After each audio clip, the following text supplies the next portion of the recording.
Hello दोस्तों, मेरा नाम ईशेंदु है and welcome to simply crack. दोस्तों, जैसा कि आपको पता होगा कि हाल ही में सिलेक्शन फेज 12 के एग्जाम्स कंडक्ट हुए थे। ये एग्जाम्स 20 शिफ्ट्स में कंडक्ट हुए थे, जिसमें 150 से भी ज़्यादा क्वेश्चंस स्टैटिक जीके से देखने को मिले थे। इस वीडियो में हम लोग इसी एग्जाम के 120 मोस्ट इंपॉर्टेंट स्टैटिक जीके के क्वेश्चंस को डिस्कस करेंगे। अब आप लोगों को तो पता ही होगा कि स्टैटिक जीके का डोमेन कितना वास्ट है।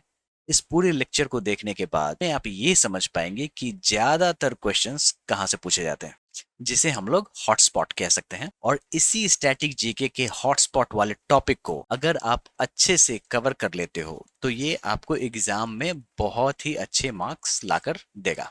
चलिए शुरू करते हैं। दोस्तों, शुरुआत हम लोग डांस टॉपिक से करते हैं। पहला सवाल है, how many classical dance forms were officially acknowledged by the संगीत नाटक अकादमी इन इंडिया टिल 2023।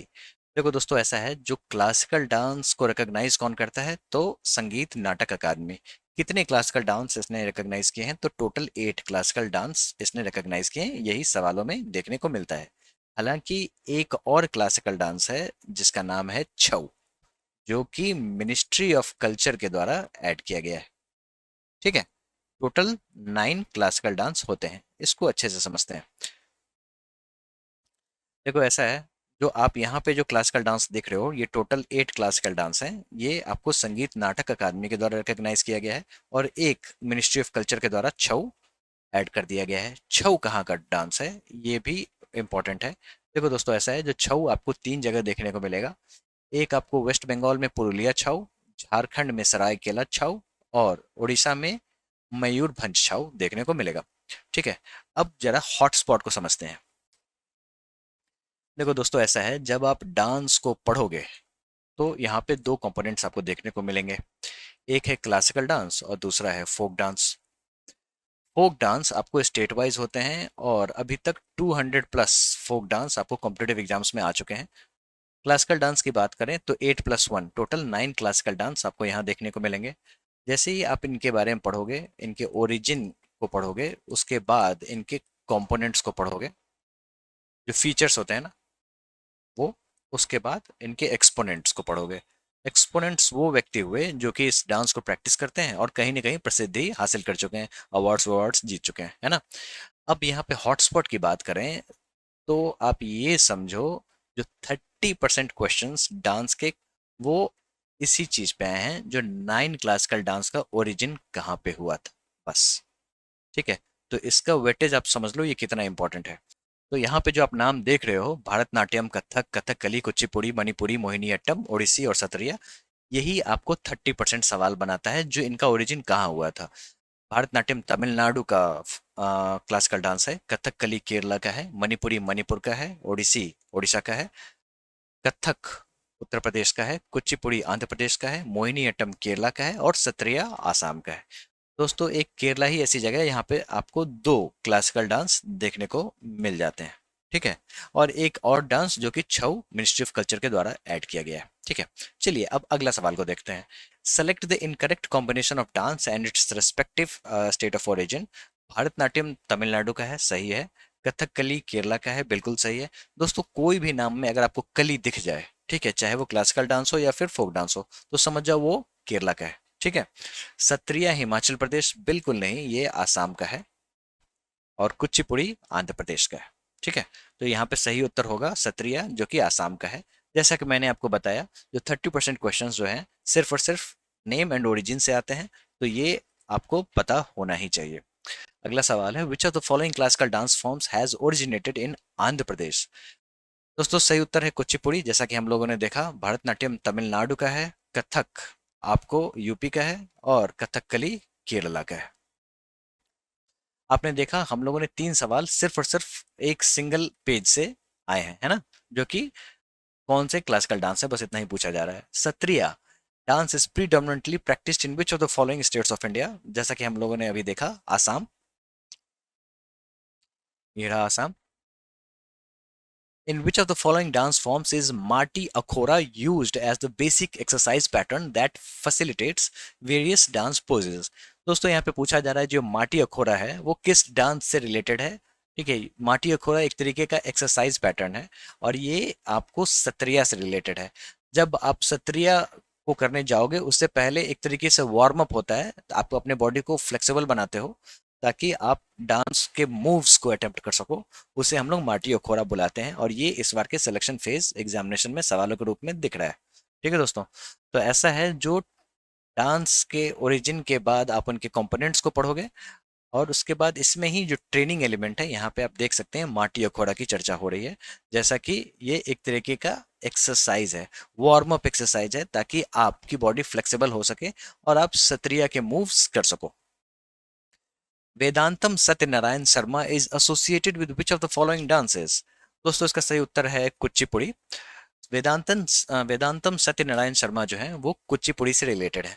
दोस्तों कुचिपुड़ी की बात करें तो इसमें से सबसे इंपॉर्टेंट नाम सिद्धेंद्र योगी का है, उसके बाद तीर्थ नारायण यति का है। ठीक है दोस्तों, सिद्धेंद्र योगी ने एक किताब लिखी थी जिसका नाम है भाम कल्पम, और ये भी सवालों के रूप में आपको कॉम्पिटेटिव एग्जाम्स में दिखते हैं। कुछ और इंपॉर्टेंट नाम है, वो सबसे ज्यादा इंपॉर्टेंट है राजा रेड्डी और राधा रेड्डी, जो आपको सवालों में बहुत ज्यादा दिखेंगे। यामिनी रेड्डी भी इंपॉर्टेंट है, वेम्पटी चिन्ना सत्यम इंपॉर्टेंट है, उम्मा रामा राव इंपॉर्टेंट है। उसके बाद वेदांतन सत्यनारायण तो हमने देख लिया, फिर लक्ष्मी नारायण शास्त्री, इन्होंने कुचिपुड़ी का रिवाइवल अटेम्प्ट लिया था, ये भी इंपॉर्टेंट है। वैजयंती काशी, ये भी आपको पता होना चाहिए। दोस्तों वैजयंती माला की बात होगी तो भारतनाट्यम, उन्हें हाल ही में पद्म विभूषण मिला है 2024 में, तो वो इंपॉर्टेंट है। और इसके अलावा अगर वैजयंती काशी आ रहा है तो ये कुचिपुड़ी की है, के फॉर काशी, के फॉर कुचिपुड़ी। ठीक है, शोभा नायडू, ये सारे इंपॉर्टेंट नाम हैं जो कि आपको कुचिपुड़ी से रिलेटेड है, और कुचिपुड़ी आंध्र प्रदेश का क्लासिकल डांस है। लाई हरोबा is the earliest form of dance of which of the following classical dance forms of India? तो दोस्तों लाई हरोबा जो है वो मणिपुर का अर्लीस्ट फॉर्म ऑफ डांस है। ठीक है, जैसा कि आप यहाँ पे देख सकते हो दो ट्रेडिशंस, लाई हरोबा और खम्बा थोईबी, ये जो दोनों हैं ये आपको मणिपुरी से रिलेटेड है। मणिपुरी एक तरीके का यंगेस्ट और ओल्डेस्ट फॉर्म ऑफ डांस है। ठीक है, जिसे जोगोई रास भी बुलाते हैं। बहुत ही डेलिकेट मूवमेंट होता है, क्योंकि आप समझो इस तरीके के अगर कपड़े पहनोगे तो उसमें आप कैसे फास्ट मूवमेंट करोगे, तो डेलिकेट मूवमेंट ही होगा ना। और ये फीमेल ओनली डांस है, ये आपको पता होना चाहिए। और इस डांस में एक तरीके का ड्रम बजाते हैं, परकशन इंस्ट्रूमेंट है वो, जिसको हम लोग पुंग बुलाते हैं, पुंग चोलम पुंग। यहाँ पे आप जैसा कि देख सकते हैं। अक्खम लक्ष्मी देवी was honored with Sangeet Natak Akademi Award for the year 2018 for her contribution to dash dance। देखो दोस्तों ऐसा है, जो संगीत नाटक अकादमी लेटेस्ट नहीं पूछ रहा है, 2018 का पूछ रहा है। ठीक है, तो इसका सही उत्तर है मणिपुरी। अब आप एक चीज देखो, ये जो सारे सवाल आप देख रहे हो ना, ये वन लाइनर फॉर्मेट में है, लेकिन ये सारे सवाल एसएससी में पूछे जा चुके हैं। ठीक है, अब कुछ नाम पे आप गौर करो, इलाम इंदिरा देवी, है ना, अखम लक्ष्मी देवी, बीमावती देवी, ठीक है, उसके बाद लोरेबम बीनो देवी, उसके बाद युम्बलेम्बम गाम्बिनी देवी। तो एक तरीके का आपको पैटर्न देखने को मिलेगा, है ना। तो ये सारे के सारे मणिपुर से रिलेटेड है, मणिपुरी डांस जैसा कि आप देख सकते हो। तो इस तरीके के सवाल आपको सबसे ज्यादा पूछे जाते हैं। ठीक है, और आपको नाम से अंदाजा लग जाना चाहिए, तो ये नाम मणिपुर का है। ठीक है, Bharatnatyam of Tamil Nadu has grown out of the art of dancers dedicated to temples and was earlier known as। दोस्तों इसको सादी रट्टम बुलाते थे, इसको भी हम समझते हैं। देखो ऐसा है, भारतनाट्यम आपको देवदासी सिस्टम से आया है। ठीक है, जो टेम्पल डांसर्स जो होते हैं ना उन्हें देवदासी बुलाते थे, जो साउथ इंडिया में प्रैक्टिस करते थे। वैसे सच पूछो तो ईस्ट इंडिया में भी देखने को मिलते हैं, उड़ीसा वगैरह में भी देवदासी सिस्टम देखने को मिलता है ना। अब शुरुआत में इसे सादी रट्टम बुलाते थे, ये प्रिकर्सर डांस है। ठीक है दोस्तों, भारतनाट्यम ओनली ऐसा मतलब एकमात्र ऐसा डांस है जो जिसका थीम वाइट है, बाकी का सबका राधा कृष्णा, ये आपको पता होना चाहिए। ठीक है, और ये शुरुआत होती है अल्लाह रिपु से और तिल्हाना से खत्म होती है, और तिल्हाना और श्लोक से खत्म होती है। और ये जो आपको जो डांसर कर रही है, जिस पोज में दिख रही है, इसे हम लोग कटक मुक्त हस्त बुलाते हैं, जो कि बेसिकली सिंबलाइज करता है ओम शब्द को, ओम जैसे लिखते हैं ना, उसको ये सिंबलाइज कर रहा है। इंपॉर्टेंट एक्सपोनेंट्स की बात करें तो ई कृष्णा अय्यर, रुक्मिणी देवी अरुणडेल, ये सारे इंपॉर्टेंट एक्सपोनेंट्स हैं। Alarippu, Jatiswaram, Shabdam, Varnam, Tillana are the regular patterns of which of the following classical dance forms of India? अभी हम लोगों ने देखा ये भारतनाट्यम से रिलेटेड है, जैसा कि हम लोगों ने अभी देखा, अल्लारिपु तिलाना श्लोका, है ना। Sangeet Natak Akademi award winner Deepak Majumdar is the exponent of, ये भी भारतनाट्यम से रिलेटेड है। Which of the following classical dance forms of India is a blend of dance, music, acting, and dramatize a story which is mostly adopted from the Indian epics? दोस्तों इसका सही उत्तर है कथक कली। दोस्तों कली जैसा कि लगा हुआ है तो आप समझ जाओ ये केरला का है। यहाँ पे क्या होता है ना, जो आपको जो डांस किया जाता है उसमें आपको जो एपिक्स होते हैं जैसे रामायण महाभारत, उसके थीम को लेकर डांस को प्रैक्टिस किया जाता है। यहाँ तक कि शेक्सपियर के नॉवेल को भी इन्होंने डांस से, कथकली से उकेरा है। तो अगर आपको सवाल इस तरीके से भी आ जाए तो आपको ये दिमाग में रखना है। कथकली, कथा का मतलब होता है स्टोरी और कली का मतलब होता है प्ले, ठीक है। ये one of the oldest dance forms है। और जैसा कि आप यहाँ पे देख सकते हैं, अगर आपके कॉम्पिटेटिव एग्जाम्स में ये सवाल आ जाए, कुडियट्टम, मोडियट्टू, थेयोट्टम, शस्त्रकली, कृष्णट्टम, रामनट्टम, ये सब किससे रिलेटेड है, तो वो कथकली से रिलेटेड है और केरला के हैं, ये आपको पता होना चाहिए, ठीक है। अब इसमें 5 एलिमेंट जो फाइन आर्ट्स के होते हैं वो भी देखने को मिलेंगे। एक तो नृत्य, नृत्य, नाट्य, गीत और वाद्य, ये सारे आपको यहाँ पे देखने को मिल जाएंगे। और जो थीम्स होते हैं जिसपे अभी सवाल बना है, महाभारत, रामायण, पुराण, ठीक है, ये सारे आपको यहाँ पे देखने को मिलते हैं, ठीक है। और एक कथकली से जुड़ा हुआ नाम है केरला कला मंडलम, ये आपको पता होना चाहिए।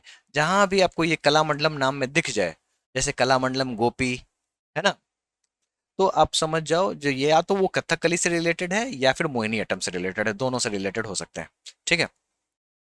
वीके कृष्णामनियन जो थे उन्होंने ही केरला कला मंडलम बनाया था। उन्होंने देखा था जो डांस को रिवाइव करने के लिए एक संस्था होनी चाहिए, इसके लिए उन्होंने केरला कला मंडलम बनाया था, ठीक है। कुछ इंपॉर्टेंट एक्सपोनेंट्स की बात करें तो एम वी नैयर, कला मंडलम गोपी, कला मंडलम रामकुट्टी नैयर, है ना। उसके बाद archaeological evidence of which of the following dance forms dating back to 2nd century BC was found in the caves of Udayagiri and Khandagiri? दोस्तों इसका आंसर है उड़ीसा, इसको अच्छे से समझते हैं। देखो ऐसा है, जो उड़ीसा का जो ओरिजिन है ना, वो आपको नाट्य शास्त्र में इसकी चर्चा देखने को मिलती है और उसमें ये मेंशन्ड है जो ये डांस आपको पहले उदयगिरी और खंडगिरी केव्स में देखने को मिलता था। अगर आपसे ये कॉम्पिटेटिव एग्जाम्स में ये सवाल आपको देखने को मिल जाए, जो उदयगिरी और खंडगिरी केव्स कहाँ पे हैं, तो ये भी आप समझना जो ये उड़ीसा के हैं, ठीक है। और शुरुआत में इसको ओदरा नृत्य बुलाते थे, ठीक है, जो कि नाट्य शास्त्र में इसका वर्णन है। दोस्तों नाट्य शास्त्र आपको पता ही होना चाहिए, ये भरत मुनि के द्वारा लिखा गया था। और आप यहाँ पे जितने भी क्लासिकल डांस देख रहे हैं ना, उसकी चर्चा भरत मुनि के द्वारा नाट्य शास्त्र में की गई है। नाट्य शास्त्र से बहुत ही ज्यादा सवाल आते हैं, ये आपको पता ही होना चाहिए, ठीक है दोस्तों। और ओडिसी नाम किसने रखा था, तो कालीचरण पटनायक ने, ठीक है। रानी कर्णा वॉज अवॉर्डेड द संगीत नाटक अकादमी फॉर हर कंट्रीब्यूशन टू, दोस्तों रानी कर्णा जो थी वो कथक प्रैक्टिस किया करती थी, ठीक है, ये आपको पता होना चाहिए। ये रही रानी कर्णा। कथक के कुछ और इंपॉर्टेंट एक्सपोनेंट्स की बात करें तो पंडित बिरजू महाराज, लच्छू महाराज, शंभू महाराज, शोभना नारायण, कुमारी कमला, सुनैना हजारीलाल अग्रवाल, पंडित दुर्गालाल, प्रेरणा श्रीमल्ली। उसके बाद सितारा देवी, सितारा देवी के आसिफ की बीवी हैं जिन्होंने मुगले आजम बनाई थी। विच of the following states is associated with Bonalu festival? तो यानी कि हम लोगों ने डांस को अच्छे से देख लिया। दोस्तों ये जो डांस वाला जो पीडीएफ है ना, वो आपको हमारे टेलीग्राम चैनल पे मिल जाएगा। और क्लासिकल डांस की पूरी वीडियो पड़ी है वो आप देख जाओ, और फोक डांस वाली भी वीडियो आप देख जाओ। फोक डांस वाली वीडियो जो होगी वो आपको अराउंड 3 आवर्स की होगी, जिसमें आप 200 प्लस फोक डांस नेमोनिक्स के सहायता से याद कर लोगे। आई पर्सनली गारंटी यू, जब आप इसको देखोगे तो आप मुझे थैंक यू बोलोगे ठीक है। आप आपको कुछ और करने की जरूरत नहीं है, आपको 200 प्लस डांस यूं ही याद हो जाएंगे, ठीक है। और क्लासिकल डांस वाली वीडियो तो देख ही लेना, क्योंकि कॉम्पिटेटिव एग्जाम्स के लिए इंपॉर्टेंट तो है। आते हैं फेस्टिवल की बात करते हैं। देखो ऐसा है, जो विच of the following states is associated with Bonalu festival? Karnataka, Kerala, Tamil Nadu and Telangana. दोस्तों इसका सही उत्तर है तेलंगाना, इसको अच्छे से समझते हैं। देखो ऐसा है, जो आंध्र प्रदेश और तेलंगाना के कुछ फोक डांस की बात कर लें, कुछ फोक डांस और फेस्टिवल्स के नाम कॉमन होते हैं। तो यहाँ पे हम लोग फोक डांस की बात करते हैं, तो बोनालू जो आप यहाँ पे है वो फोक डांस और फेस्टिवल दोनों आपको देखने को मिल जाएगा। तो यहाँ पे जो बोना व्यक्ति है वो आपको बोनालू डांस याद कराएगा, और जो लंबा व्यक्ति है वो लंबाडी याद कराएगा। इसी तरीके से आपको और भी नाम यहाँ पे देखने को मिल जाएंगे, ढिमसा, विलासनी नाट्यम, कोलट्टम, भामकल्पम, उसके बाद दप्पू, बुर्रा कथा, बुट्टा बोमालू, वीर नाट्यम, है ना। आप जाके फोक डांस वाली वीडियो देख लो, आपको समझ में आ जाएगा, और ये कॉम्पिटेटिव एग्जाम्स में आपको बहुत हेल्प करेगा। The festival of Eid Milad उन नबी is celebrated in which of the following Islamic months. देखो दोस्तों ऐसा है, जो आपको हिंदू फेस्टिवल, मुस्लिम फेस्टिवल्स, क्रिश्चियन फेस्टिवल, ये सारे आपको पता होने चाहिए। फेस्टिवल्स वाली पीडीएफ आपको टेलीग्राम चैनल पे मिल जाएगी हमारे, आप वहां जाके डाउनलोड कर सकते हो और उसको आप क्विकली रिवाइज भी कर सकते हो। दोस्तों इसका सही उत्तर है रबी अल अव्वल। ऐसा है, जो मिलादुन नबी को आपको बराह वफत भी कहते हैं, और ये बर्थ एनिवर्सरी प्रोफेट मोहम्मद का सेलिब्रेट करता है। और कुरान के हिसाब से प्रोफेट जो थे वो 12th डे ऑफ रबी अल अव्वल को जन्म लेते हैं, ठीक है, जो कि third month of the Muslim calendar होता है, मिलादुन नबी, ठीक है। In which of the following states is the Behdien Khlam festival celebrated in the month of July. दोस्तों इसका सही उत्तर है मेघालय। दोस्तों मेघालय की बात करें तो आपको यहाँ पे बेंदिंग क्लाम देख रहे हो ना, ये वहाँ का एक तरीके का बहुत बड़ा फेस्टिवल है, वहाँ पे डांस भी किया जाता है, इसीलिए मैंने इसको फोक डांस वाली वीडियो में भी इंक्लूड करा है, इंपॉर्टेंट तो है ही है। इसके अलावा लोहो, जिसको चिपिया डांस भी बुलाते हैं, नोंगक्रेम डांस, डोरसेगाटा, वांगाला जिसको 100 ड्रम्स, डांस ऑफ 100 ड्रम्स भी बुलाते हैं, और शाद सुक माइंसियम, ये सारे मेघालय के फोक डांस हैं। और फेस्टिवल है वेहंदिंग क्लाम, ठीक है। और पीछे में जो आप इमेज देख रहे हो ये लिविंग रूट ब्रिज का है। बेसिकली मेघालय ही एक ऐसी जगह है जहाँ पे लिविंग रूट ब्रिज आपको देखने को मिलेगा। ये यूपीएससी 2016 में इस पे सवाल आ चुका है। Which of the following festivals is known as the 100 drums festival. अभी हम लोगों ने देखा मेघालय का वांगाला डांस, ठीक है। वांगाला डांस की बात करें तो इसे 100 ड्रम वांगाला फेस्टिवल भी बुलाते हैं।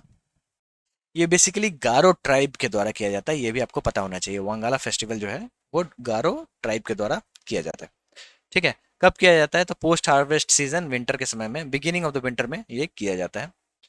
बहुत ज्यादा सवाल इस पे बनते हैं। Cheraw dance belongs to which of the following states. दोस्तों चेराओ की बात होगी तो मिजोरम, ये आपको पता होना चाहिए। और जिस तरीके से मुझे पता चल रहा है ना, अगर आप फोक डांस वाली वीडियो देख लोगे तो आपको भी ऐसे ही पता हो जाएगा, आप सवाल पढ़ते ही ऑप्शन पे टिक लगाओगे।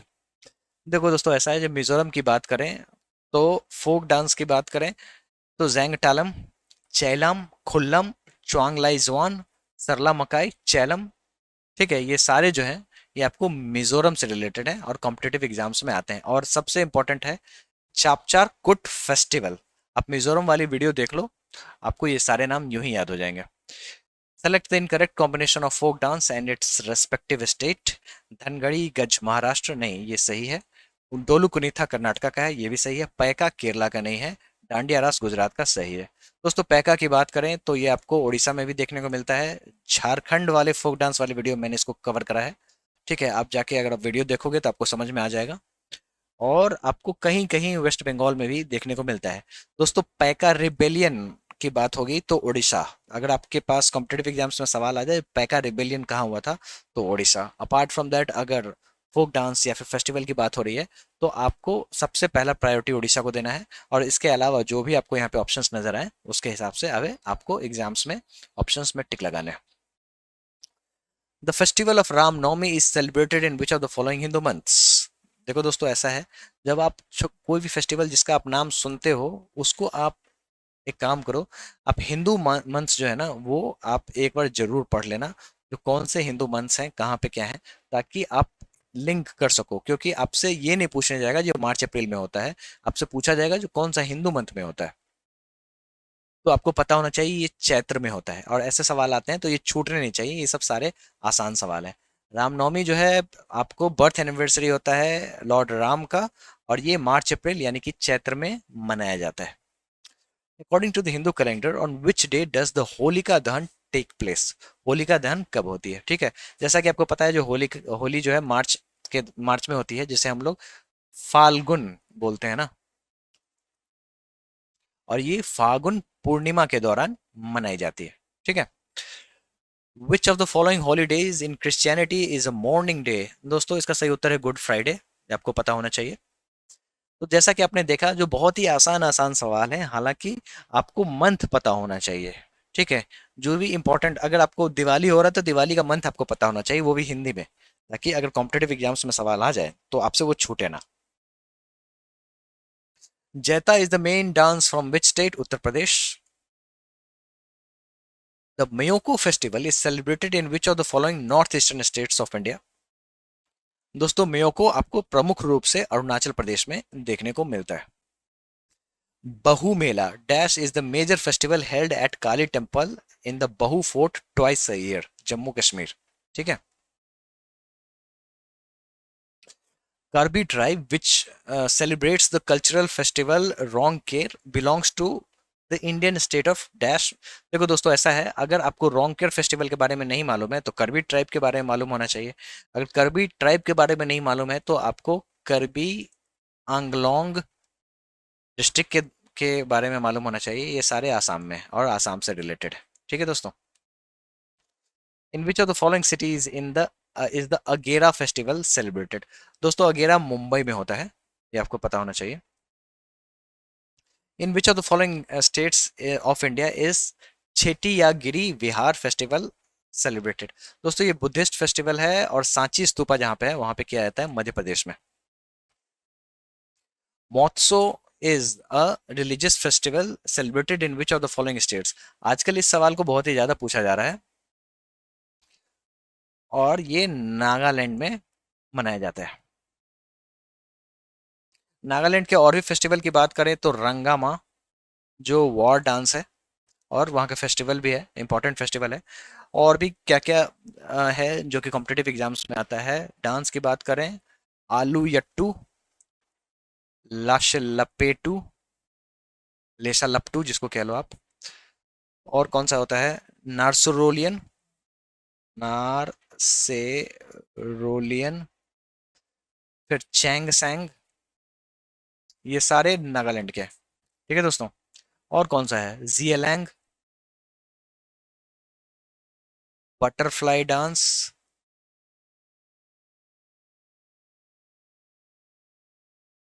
मुझे ये कैसे याद है, आपको भी याद हो जाएगा, आप जाके देखो तो सही, इसी पे आपको मैं कमेंट्स में डाल दूंगा प्लेलिस्ट की वीडियो, आप देख लेना, आपको आसानी से याद हो जाएगा। ठीक है।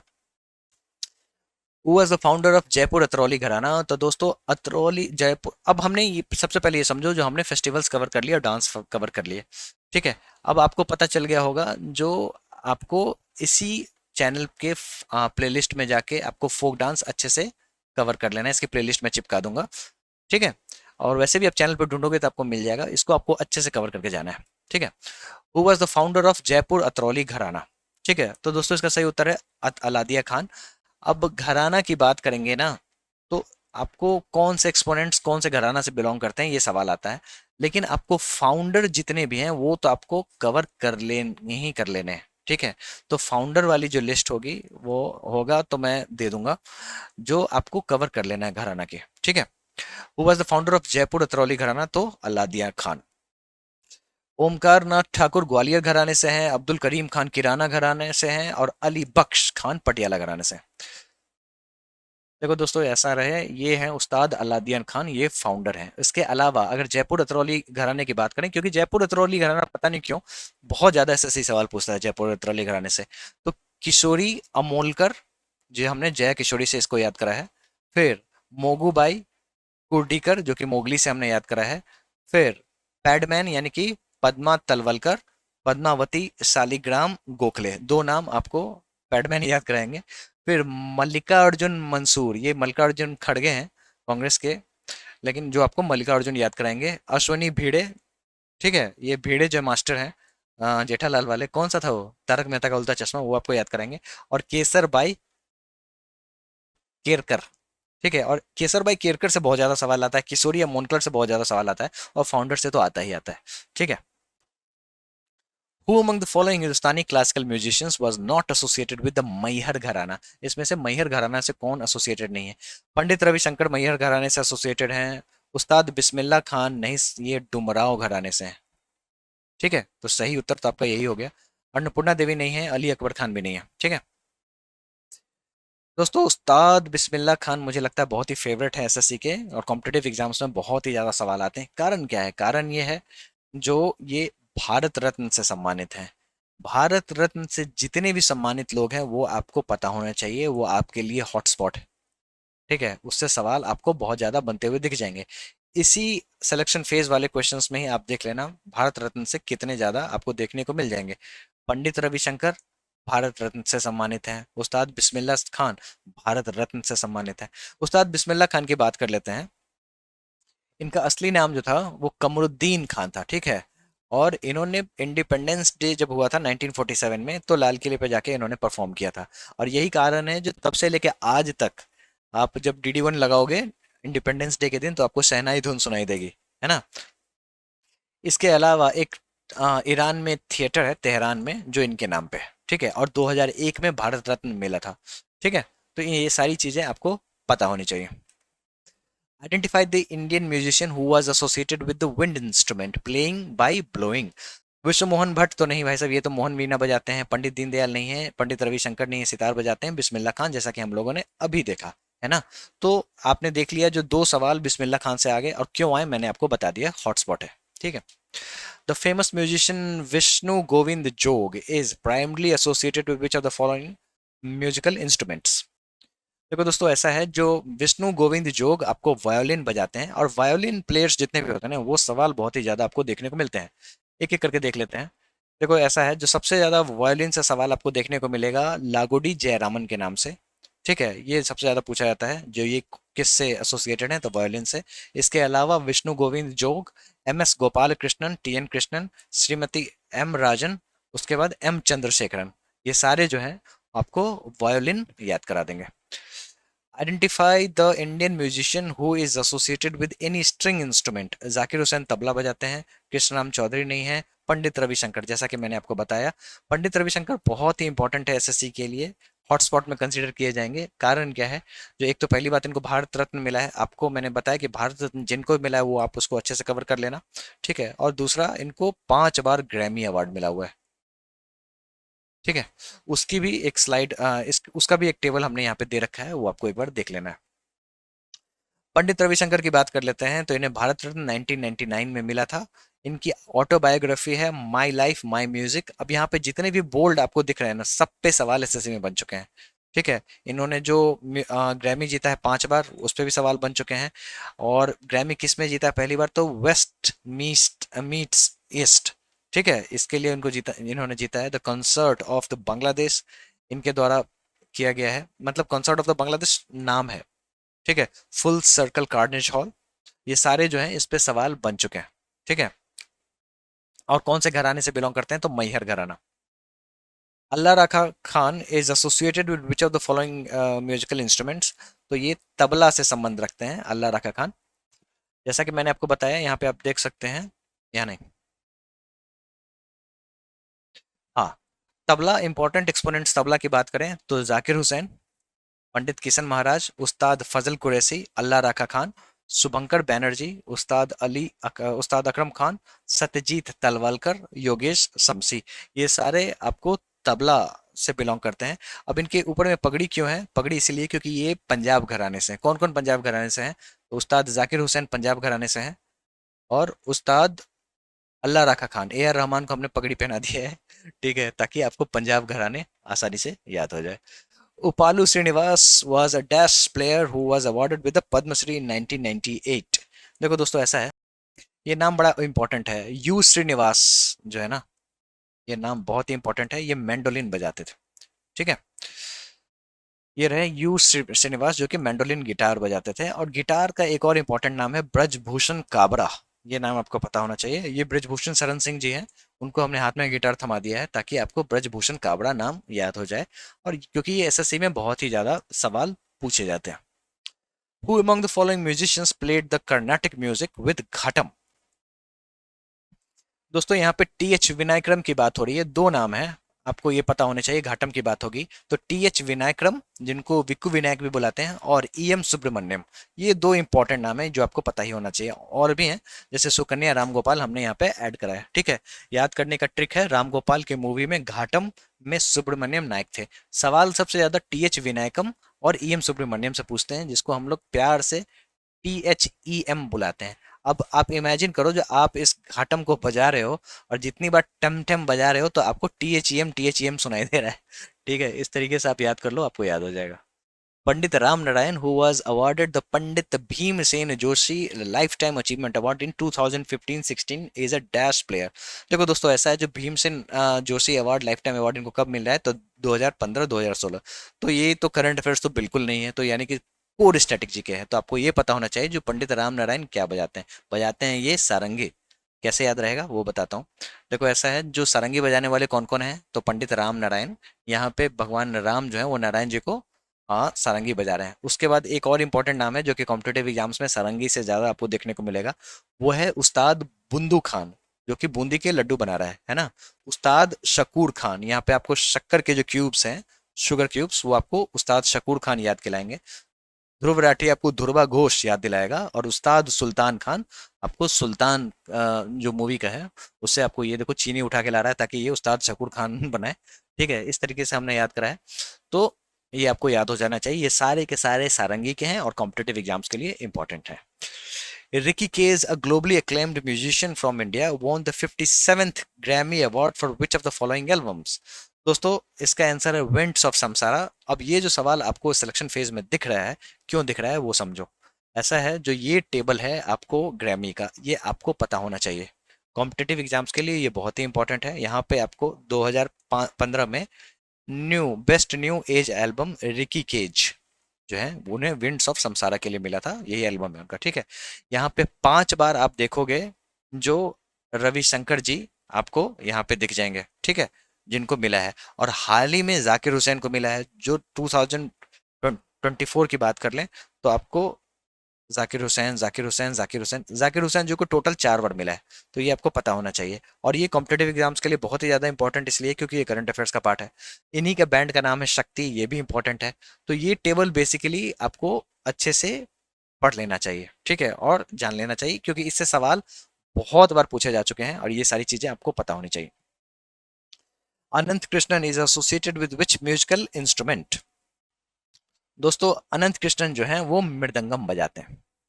ठीक है, द फेमस म्यूजिशियन एबेन मिस्त्री is associated with which instrument? Tabla. Mohan Shyam Sharma is famous musician associated with? दोस्तों, मोहन श्याम शर्मा जो है वो पखावज बजाते हैं। जैसा कि अगर पखावज की बात करें तो पखावज के और इंपॉर्टेंट नाम भी हैं, वो हैं तोताराम शर्मा, पंडित अयोध्या प्रसाद, पंडित गोपाल दास, राम शंकर दास, जिन्हें पागल दास के नाम से भी जाना जाता है। प्रभु श्री राम के अयोध्या वापस आने पर पंडित गोपाल तोता पखावज बजाने लगे। ठीक है, इस तरीके से ट्रिक से भी याद कर सकते हैं, बाकी विजुअल निमोनिक्स तो है ही है ना।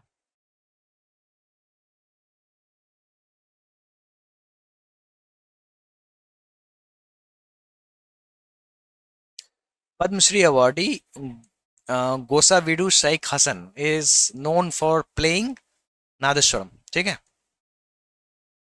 Who among the following has been credited with developing a notation system for Indian classical music?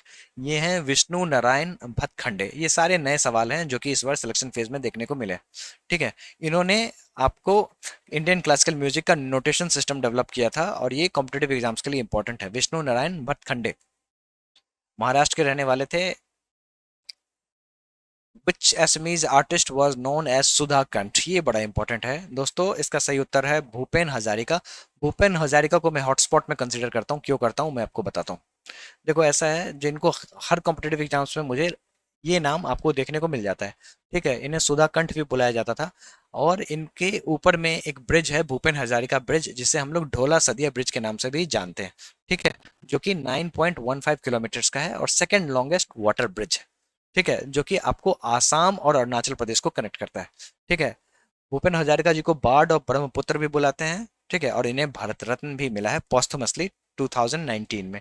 2019 में चुनाव हुए थे तो उन्हें दिया गया है ना, और इस बार चुनाव हुए तो 5 लोगों का नाम सामने आया है, तो है ना। और भूपेन हजारिका जी का नाम ऐसा है जो एसएससी के लिए बहुत ही फेवरेट है, आपको ये पता होना चाहिए। जैसा कि मैंने आपको बताया, भारत रत्न में जितने भी नाम आपको देखने को मिलेंगे, उन्हें आपको अच्छे से कवर कर लेना है, उनके बारे में अच्छे से पढ़ लेना है, क्योंकि वो कभी भी कॉम्पिटेटिव एग्जाम्स में सवालों के रूप में आपको देखने को मिल जाएंगे। The first musician to be awarded with the highest civilian award of India, the Bharat Ratna was. दोस्तों, अगर पहली म्यूजिशियन जिसे भारत रत्न मिला है तो वो है M S Subba Lakshmi.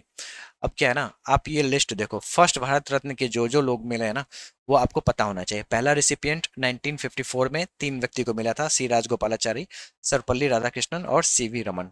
First sports person जिसको मिला था, सचिन तेंदुलकर, ये यंगेस्ट थे, youngest person to receive the Bharat Ratna, Sachin Tendulkar. पहली महिला इंदिरा गांधी, 1971 में इन्हें मिला था। First non Indian to get the award was Khan Abdul Ghaffar Khan, जो कि पाकिस्तान के थे। रेड शर्ट्स, इसी में आपको एक सवाल देखने को मिला है। तो जैसा कि मैंने बताया, जो भारत रत्न से रिलेटेड जितने भी हैं वो सारे हॉटस्पॉट हैं। Former prime minister Lal Bahadur Shastri जो हैं, ये first individual to be honoured posthumously. ऐसा है, जो लाल बहादुर शास्त्री जी को बोला गया था जो पहले व्यक्ति हैं जिन्हें आपको पोस्टमसली ये अवार्ड दिया जाना था, लेकिन इस पे विवाद खड़ा हो गया था। क्योंकि हुआ क्या था ना, जो इनके परिवार वालों ने बोल दिया, जो आप कैसे कह सकते हो जो लाल बहादुर शास्त्री मर गए हैं, आपके पास क्या सबूत है? ठीक है, तो ये अपने आप में एक बड़ी यूनिक सी घटना है। The first singer to be awarded was M S Subbulakshmi. The first actor to be awarded was M G Ramachandran. Bharat Ratna was awarded to one naturalised citizen, Mother Teresa. इनको सिटीजनशिप नेचुरलाइजेशन के थ्रू मिला है। ठीक है, मदर टेरेसा जो थी वो Albania की थी। और 2 नॉन इंडियंस को मिला हुआ है, एक है खान अब्दुल गफ्फार खान। अच्छा, हाँ, यहाँ पे मैंने उसके बारे में ऑलरेडी बता रखा है। ठीक है, और नेल्सन मंडेला जो कि साउथ अफ्रीका के थे। तो ये जो है फर्स्ट भारत रत्न, ये आपको 100% पता होना चाहिए, ये कॉम्पिटेटिव एग्जाम्स के लिए बहुत इंपॉर्टेंट है। Who among the following was awarded the Pandit Bhimsen Joshi life time achievement award? दोस्तों, Pandit Bhimsen Joshi life time achievement award कब का पूछा जा रहा है? 2014 का। ठीक है दोस्तों, इसका सही उत्तर है आपको प्रभा आत्रे। अब यहाँ पे समझो, ऐसा है, जो Bhimsen Joshi life time achievement award किसे 2014 में मिला था? अब ये सवाल आप देखोगे तो क्या समझोगे? आपको अंदाजा लगाना, सच पूछो तो बहुत ही मुश्किल है। हालांकि प्रभा आत्रे बहुत ही इंपॉर्टेंट है, किराना घराने से ये बिलोंग करती हैं, और अभी आपको न्यूज़ में थी क्योंकि इनका जनवरी 2024 में देहांत हो गया, इनकी मृत्यु हो गई। ठीक है, तो ये कॉम्पिटेटिव एग्जाम्स के लिए इंपॉर्टेंट तो हो जाती हैं, लेकिन ऐसे सवालों में अंदाजा लगाना बहुत ही मुश्किल है। Who among the following founded the खुदाई खिदमत गार्ड्स और the red shirts, a powerful non violent movement? जैसा कि मैंने आपको बताया, खान अब्दुल गफ्फार खान, ये आपको महात्मा गांधी के चेले थे, और इन्हें भारत रत्न मिला है। और भारत रत्न तो हॉटस्पॉट है, तो आपको दिख रहा होगा जो सवाल कैसे आ रहे हैं और कहाँ से आ रहे हैं। ठीक है, खान अब्दुल गफ्फार खान की बात कर लेते हैं। इंडिपेंडेंस एक्टिविस्ट थे और follower of Mahatma Gandhi. Hindu Muslim unity को बढ़ावा देते थे, फ्रंटियर गांधी के नाम से भी जाने जाते थे। अगर सवालों में आ जाए तो आप समझ जाना किन के बारे में बात हो रही है। फिर इन्होंने खिलाफत मूवमेंट में भी पार्टिसिपेट किया था, और खुदाई खिदमतगार, जिन्हें रेड शर्ट मूवमेंट कहा जाता है, इनके द्वारा किया गया था 1929 में। जस्ट अब आते हैं, अब आपने देख लिया जो किस तरीके से सवाल आपको आर्ट एंड कल्चर से पूछे गए थे। अब बात करते हैं सेंसस की। अब हम लोग सेंसस पे जाते हैं और सेंसस के हॉटस्पॉट्स को आइडेंटिफाई करने की कोशिश करेंगे। हालांकि आपको बता दें, आपको इस लेक्चर के बाद सेंसस का वीडियो आपको मिल जाएगा इस चैनल पे। उसको हमने पॉपुलेशन के साथ कवर करा है, क्योंकि सवाल सिर्फ और सिर्फ सेंसस से नहीं आता, पॉपुलेशन एंड सेंसस से आता है, जिसमें आपको इकोनॉमिक्स, ह्यूमन ज्योग्राफी इंक्लूडेड है, और सेंसस का डेटा। ठीक है, इससे मिला के सवाल आते हैं। तो इसका हमने सबसे बेस्ट उपाय निकाला है, और पॉपुलेशन एंड सेंसस नाम से एक लेक्चर मिल जाएगा इसी चैनल पे, आप जाके इसको देख सकते हो। और उसके बाद आप समझो, आपके कॉम्पिटेटिव एग्जाम से मुझे नहीं लगता है जो सेंसस से कोई भी सवाल आएंगे तो आपके छूटेंगे। ठीक है, पहला सवाल है, the census operations of India has been carried out in dash phases according to the census 2011। देखो दोस्तों, इसका आंसर है 2। इसको समझते हैं, ऐसा है, देखो ये उसी जो सेंसस मैंने पढ़ा है ना, उसी का ये पार्ट है, उसी के स्लाइड का पार्ट है। बाकी मेरे कोर्स का पार्ट है, लेकिन ये जो है उसी स्लाइड का पार्ट है, जो आपको आसानी से आप मिल जाएगा, इस चैनल पे मिल जाएगा, ये वीडियो जाके देख लेना। देखो ऐसा है, जो आप वर्ड मिलाओ, the census operations of India had been carried out in dash phases according to dash year.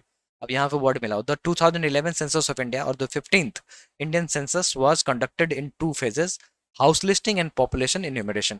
तो यानी कि लाइन बाय लाइन आपको क्वेश्चंस देखने को मिल रहे हैं, है ना। अब समझो इस चीज को, ऐसा है क्या, कोई भी सेंसस होता है ना, इसी तरीके से होता है। सबसे पहले हाउस लिस्टिंग किया जाएगा और उसके बाद लोगों की गणना की जाएगी, यानी कि जनगणना की जाएगी, ठीक है। तो पहले हाउस लिस्टिंग ही होता है और फिर पॉपुलेशन एन्यूमरेशन ही होता है। यही मॉडर्न सेंसस इसी तरीके से कंडक्ट ही किया जाता है, ठीक है। तो 2011 सेंसस के बारे में पूछ रहा है, वो भी 2 phases में हुआ था। सी चंद्रमौली जो थे वो कमिश्नर एंड रजिस्ट्रार जनरल थे, ठीक है। और स्लोगन क्या हो गया 2011 के सेंसस का, तो आवर सेंसस आवर फ्यूचर, ठीक है। तो आप जाके वीडियो देखो, आपको समझ में आ जाएगा। As per the 2011 census, what is the density of the population in Arunachal Pradesh. दोस्तों अब आपको कीवर्ड देखना, पॉपुलेशन डेंसिटी। देखना कितने सवाल सिलेक्शन फेज से सिर्फ और सिर्फ पॉपुलेशन डेंसिटी से पूछे गए हैं, यानी कि एक स्लाइड से आपको कितने सवाल आएंगे, ठीक है। तो दोस्तों यहाँ पे जो आपका उत्तर होगा 17% पर स्क्वायर किलोमीटर, जो अरुणाचल प्रदेश का पॉपुलेशन डेंसिटी है। यहाँ पे आपको मेंशन है ना जो लोएस्ट है, और इसी पे सवाल आ रहा है ना। यहाँ पे ये मेंशन नहीं है जो ये लोएस्ट है, लेकिन अरुणाचल प्रदेश का इन्होंने पूछ दिया है। कारण क्या है, तो ये लोएस्ट है। अगला सवाल है, the density of population is the crude relationship between human and land. ये आपको पता होना चाहिए, जैसा कि मैंने आपको बताया पॉपुलेशन डेंसिटी से ये दूसरा सवाल है, ठीक है। और एसएससी में जो सवाल पूछते हैं ये बड़ा इंपॉर्टेंट है, ये आपको पता होना चाहिए। सबसे पहले पूछेंगे फिजियोलॉजिकल डेंसिटी क्या होता है, तो ये total population bye net cultivated area, ठीक है। एग्रीकल्चरल डेंसिटी की बात करेंगे तो total agricultural population bye net cultivated area. तो फिजियोलॉजिकल डेंसिटी और एग्रीकल्चरल डेंसिटी के बीच में डिफरेंस क्या है, तो बस एक कीवर्ड का डिफरेंस है, agricultural.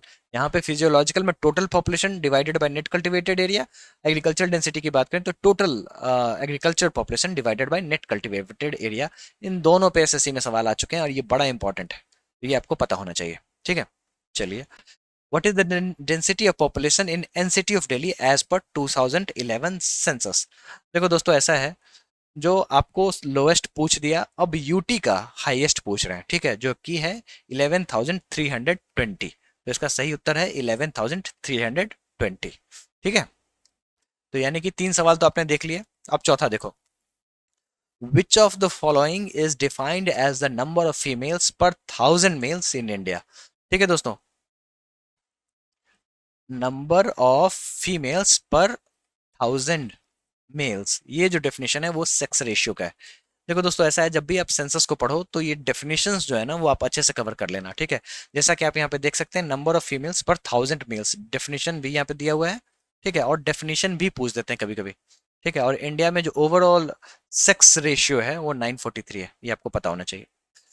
According to the 2011 census, the sex ratio of females per 1,000 male is 943, जिसके बारे में अभी हम लोगों ने बात किया था। यानी कि सेक्स रेशियो से 2 सवाल आपको देखने को मिल गए, है ना। अब ऐसा है, जो आपको चाइल्ड सेक्स रेशियो भी आपको पता होना चाहिए, क्योंकि ये बहुत ही बुरा नंबर है। टोटल 919 जो है वो काफी बुरा है। और यहाँ पे जो रेड रेड में आप देख रहे हो, यहाँ पे और भी बुरा हाल है। और एक तरीके से अगर आप गौर करो तो ये आप देखो, जो आपको अच्छे अच्छे जो जगह हैं जैसे दिल्ली, दिल्ली का भी बुरा हाल है। समझ में आ रहा है। तो मैं आपको रिकमेंड करूंगा जो आप सेंसस वाली वीडियो को देख लेना, सेंसस हमेशा से हॉटस्पॉट रहा है। Which of the following union territory has the lowest population as per census 2011। दोस्तों इसका सही उत्तर है लक्षद्वीप, जैसा कि हम लोगों ने देखा। यहाँ पे लीस्ट पॉपुलेटेड स्टेट की बात करें तो सिक्किम, हाईएस्ट पॉपुलेटेड स्टेट की बात करें तो Uttar Pradesh, highest populated union territory की बात करें तो दिल्ली, जैसा कि हम लोगों ने देखा। डेंसिटी भी देखा और पॉपुलेशन के बारे में बात करें तो यही है। और उसका लीस्ट पॉपुलेटेड यूनियन टेरिटरी की बात करें तो लक्षद्वीप, जैसा कि अभी सवालों में आपको देखने को मिल रहा है, ठीक है। In which of the following years was the first population census conducted non synchronously in different parts of India. देखो दोस्तों ऐसा है, जो सेंसस के जो जितने भी प्रकार है ना वो आपको पता होना चाहिए, खासकर क्रोनोलॉजिकली पता होना चाहिए, ठीक है। कहने का मतलब सेंसस का टाइमलाइन आपको अच्छे से पता होना चाहिए, ठीक है। सवाल है, in which of the following years was the first population census conducted non synchronously in different parts of India. दोस्तों पहला जो सेंसस हुआ था वो नॉन सिंक्रोनस सेंसस हुआ था 1872 में, ये आपको पता होना चाहिए, ठीक है। 1872 में फर्स्ट नॉन सिंक्रोनस सेंसस हुआ था। फिर फर्स्ट सिंक्रोनस सेक्शन सेंसस जो हुआ था वो आपको 1881 में हुआ था। डेमोग्राफिक डिवाइड 1921 में देखने को मिला था। इस समय आपको निगेटिव पॉपुलेशन ग्रोथ देखने को मिला था। First census of independent India 1951 में देखने को मिला था, ठीक है। और जो सेंसस ऑफ इंडिया का जो लीगल फ्रेमवर्क स्थापित हुआ था वो 1948 में हुआ था, यानी कि सेंसस ऑफ इंडिया एक्ट जो है वो 1948 में आया था। ये सारी चीजें आपको पता होनी चाहिए। और सेंसस जो है वो यूनियन सब्जेक्ट है, आर्टिकल 246 में मेंशन्ड है, 7th शेड्यूल में मेंशन्ड है, ठीक है। What is the growth rate of the population of India as per census 2011? दोस्तों ग्रोथ रेट की बात करें तो 0.1764, जैसा कि आप यहाँ पे देख सकते हैं, ये रहा नंबर, ठीक है। 2011 की बात हो रही है। ये सारे आपको हमारे सेंसस वाले वीडियो में मिल जाएगा। Which of the following is expressed as the total number of deaths per thousand population per year in India? देखो दोस्तों, ऐसा है, जो पूछा जा रहा है जो टोटल नंबर ऑफ डेथ्स पर thousand population per year in India, तो इसका सही उत्तर है डेथ रेट। आपको ये पता होना चाहिए। देखो ऐसा है, जो यहाँ पे आपको सारे डेफिनेशन पॉपुलेशन और डेमोग्राफी से रिलेटेड जितने हैं वो सारे मेंशन्ड हैं, ठीक है। तो आप ये मत समझ लेना जो हमेशा थाउजेंड ही होंगे, कहीं कहीं आपको चेंजेस भी नजर आते हैं। जैसे मैटरनल मोर्टेलिटी रेट की बात कर लो, यहाँ पे है the number of maternal death पर थाउजेंड नहीं, लाख, ठीक है। लाख लाइव बर्थ पे आपको एमएमआर डिसाइड हो रहा है, ठीक है। तो आपको, और जब इन्फेंट मोर्टेलिटी की बात करेंगे तो थाउजेंड लाइव बर्थ पे डिसाइड हो रहा है, इन्फेंट्स की बात हो रही है। तो आपको वेरिएशन देखने को मिलता है, वो आप पढ़ लेना। डिपेंडेंसी रेशियो से सवाल आते हैं, और आपको फर्टिलिटी रेट से आए हैं इस बार के। आपको यूपीएससी में भी इस पे सवाल देखने को मिल गए हैं ना, तो आपको ये अच्छे से कवर कर लेना है। सेंसस वाले वीडियो में आपको ये मिल जाएगा। Which group of oil fields among the following is located in Assam? देखो दोस्तों, ऐसा है, जो आसाम में दिग्बोई एंड नाहरकटिया लोकेटेड है, ये आपको पता होना चाहिए। चलिए एक बार लोकेट कर लेते हैं मैप पे। देखो ऐसा है, जो ओल्डेस्ट रिफाइनरी, ऑयल रिफाइनरी है, वो आपको दिग्बोई रिफाइनरी आसाम में है। इस पे एसएससी में बहुत बार सवाल आ चुके हैं। ये 1901 में अस्तित्व में आया, सबसे पहला, यानी कि सबसे ओल्डेस्ट रिफाइनरी है, ठीक है। कहाँ पे है? तो आसाम में है। आसाम में और कौन सा है? तो नाहरकटिया आपको देखने को मिल रहा है, और मोरान ह्यूगिरिजान देखने को मिल रहा है। फिर आते हैं गुजरात, यहाँ पे आपको कलोल, खंबात और अंकलेश्वर। अब ये जो आप दोनों देख रहे हो, ये कॉन्टिनेंटल शेल्फ पे है, ठीक है। कॉन्टिनेंटल शेल्फ क्या होता है? ये लैंड हो गया, और ये जो समंदर में आप घुसते हो, ठीक है, तो सबसे पहले जो होता है वो कॉन्टिनेंटल शेल्फ कहलाता है ना, शॉर्ट में लिखते हैं सीएस, ठीक है। तो बसई और बॉम्बे हाई, ठीक है। बॉम्बे भाई मुंबई में आपको पता चल गया होगा, और यहाँ पे बसई है, ठीक है। तो ये सारी चीजें बड़े इंपॉर्टेंट है, कॉम्पिटेटिव एग्जाम्स में सवाल आते हैं। एक तो सवाल यहाँ हो गया, और देखो, which of the following oil fields is not located in Gujarat? जैसा कि आपको फिर से सवाल दिख गया, ठीक है। अभी हम लोगों ने देखा नाहरकटिया तो आसाम में है ना, तो यानी कि ऑयल फील्ड से सवाल इस बार दो देखने को मिले। और भी देखने को मिला क्या? हाँ, अब आते हैं स्तूपास पे, ठीक है। दोस्तों मुझे पता नहीं क्यों इस बार सिलेक्शन फेज को स्तूपा से बहुत ही ज्यादा प्यार हो गया। उसने सब स्तूपा से अच्छे खासे सवाल पूछे हैं। Stupas are the symbol of which of the following religion? तो बुद्धिज्म से रिलेटेड है आपको स्तूपास। स्तूपा क्या होते हैं? तो बेसिकली ब्यूरियल माउंट्स होते हैं, किसके? तो या तो बुद्ध के हो गए, या फिर अदर सेंटली पर्सन जो उनसे रिलेटेड है, ठीक है। तो आप ये समझो, जो स्तूपा से कितने सवाल आए हैं आप यहाँ पर बस देखते रहना, ठीक है। Amaravati stupa is situated in which of the following states? Right answer is Andhra Pradesh. देखो ऐसा है, जो अमरावती स्तूपा इंपॉर्टेंट क्यों है? तो features a platform with Ayaka pillars, ये बड़ा इंपॉर्टेंट है, और इससे कॉम्पिटेटिव एग्जाम्स में सवाल आए हैं। यूपी पीसीएस में 2 बार आ चुके हैं, और एक बार दिल्ली पुलिस में भी शायद आया था, ठीक है। तो ये आपको पता होना चाहिए। ये one of the largest stupa है, वन ऑफ द लार्जेस्ट है, लार्जेस्ट नहीं है। लार्जेस्ट की बात करेंगे तो केसरिया बिहार में है, ठीक है। The location of Dhamek stupa is in Sarnath. दोस्तों ऐसा है, जो धामिक स्तूपा थोड़ा यूनिक है, क्योंकि इसका शेप नॉर्मल स्तूपा की तरह नहीं है। आपको पता होगा, जो नॉर्मल स्तूपा इस तरीके से सेमी सर्कुलर होता है ना, सेमी स्फेरिकल जो होता है, इस तरीके का स्तूपा होता है ना। लेकिन यहाँ पे आप देखो किस तरीके से है।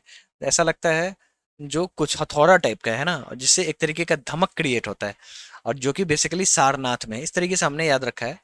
आप भी आसानी से याद कर सकते हो। और ये अशोका के द्वारा बनाया गया है, ये भी बड़ा इंपॉर्टेंट है। और ये सिलेंड्रिकल स्तूपा है, जैसा कि मैंने आपको बताया, तो ये आपको पता तो होना ही चाहिए।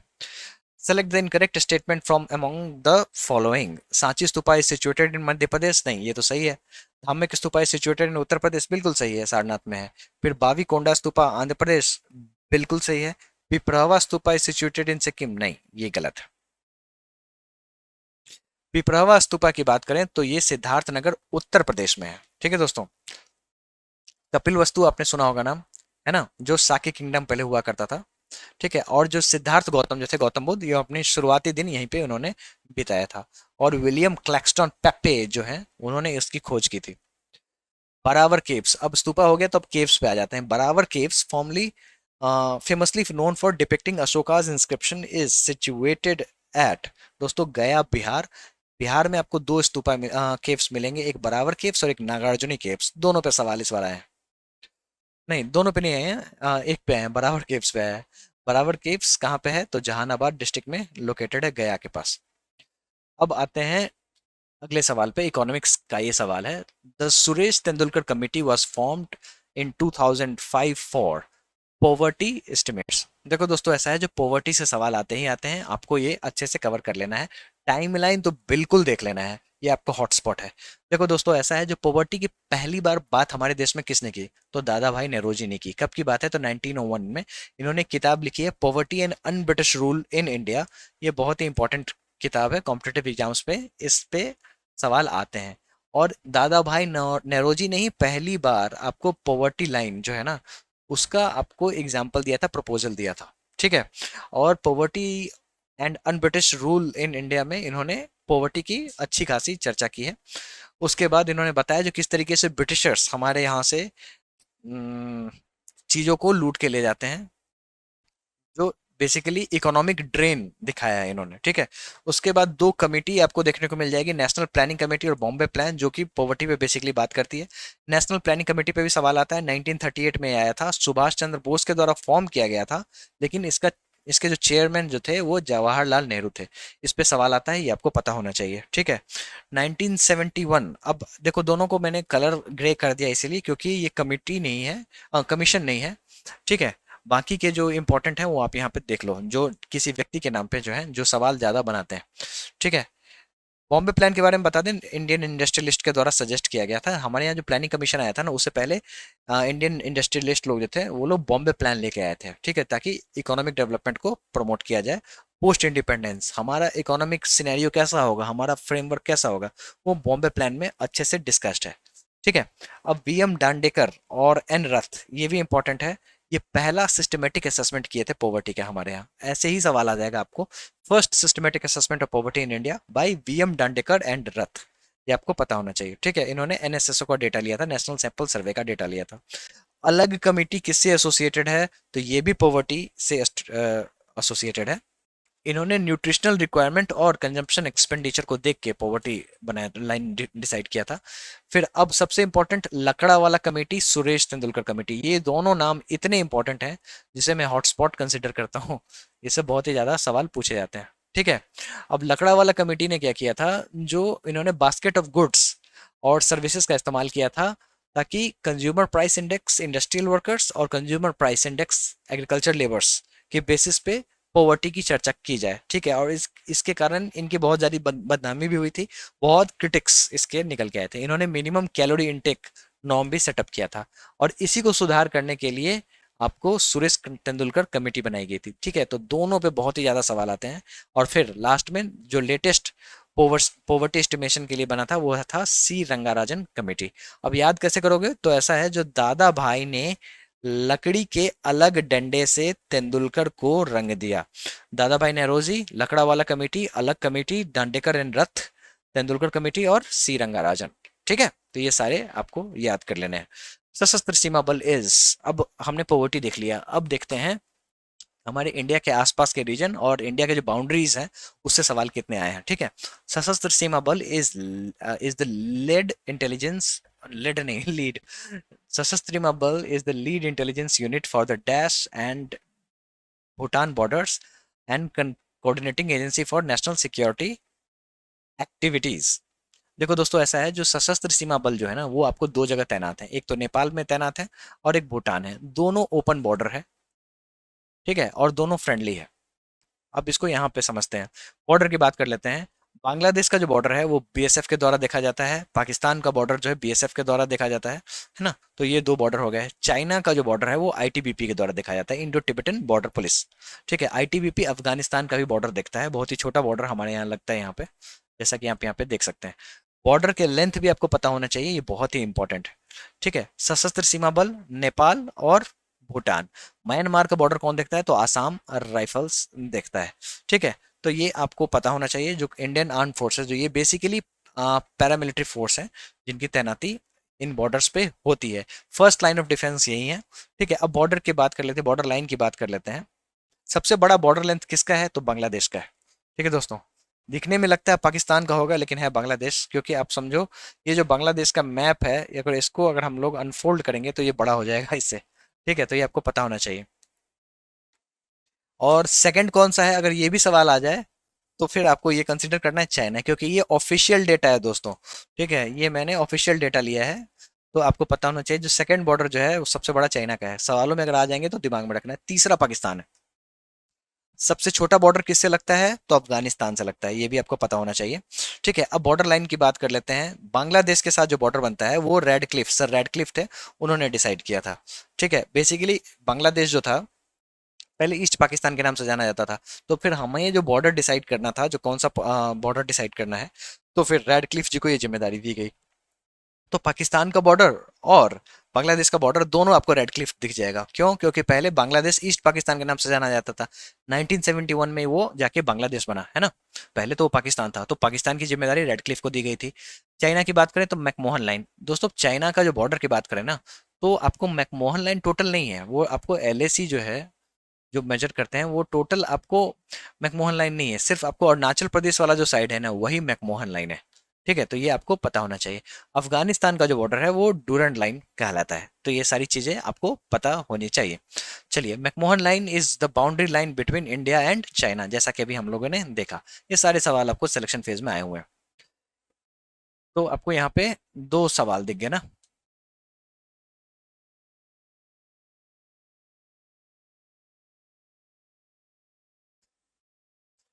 चलिए, अब स्पोर्ट्स की बात कर लेते हैं। स्पोर्ट्स में देख लेते हैं कैसे कैसे सवाल हमें देखने को मिले थे। एशियन गेम्स हॉटस्पॉट है। एशियन गेम्स से आपको सवाल आपको देखने के चांसेस बहुत ही ज़्यादा हैं। इसको आपको अच्छे से कवर करना है। पहला एशियन गेम्स हमारे यहाँ 1951 में हुआ था, और इसको एशियाड भी बुलाते हैं, जैसा कि आप यहाँ पे सवालों में देख सकते हैं। ठीक है, पहला एशियन गेम्स 1951 में हुआ था, और इसको एशियाड भी बुलाते हैं, जिसमें इंडिया 15 गोल्ड मेडल जीतता है, 16 सिल्वर मेडल जीतता है, 20 ब्रॉन्ज मेडल जीतता है। इंडिया फिर 1982 में दूसरा एशियन गेम्स कंडक्ट करता है।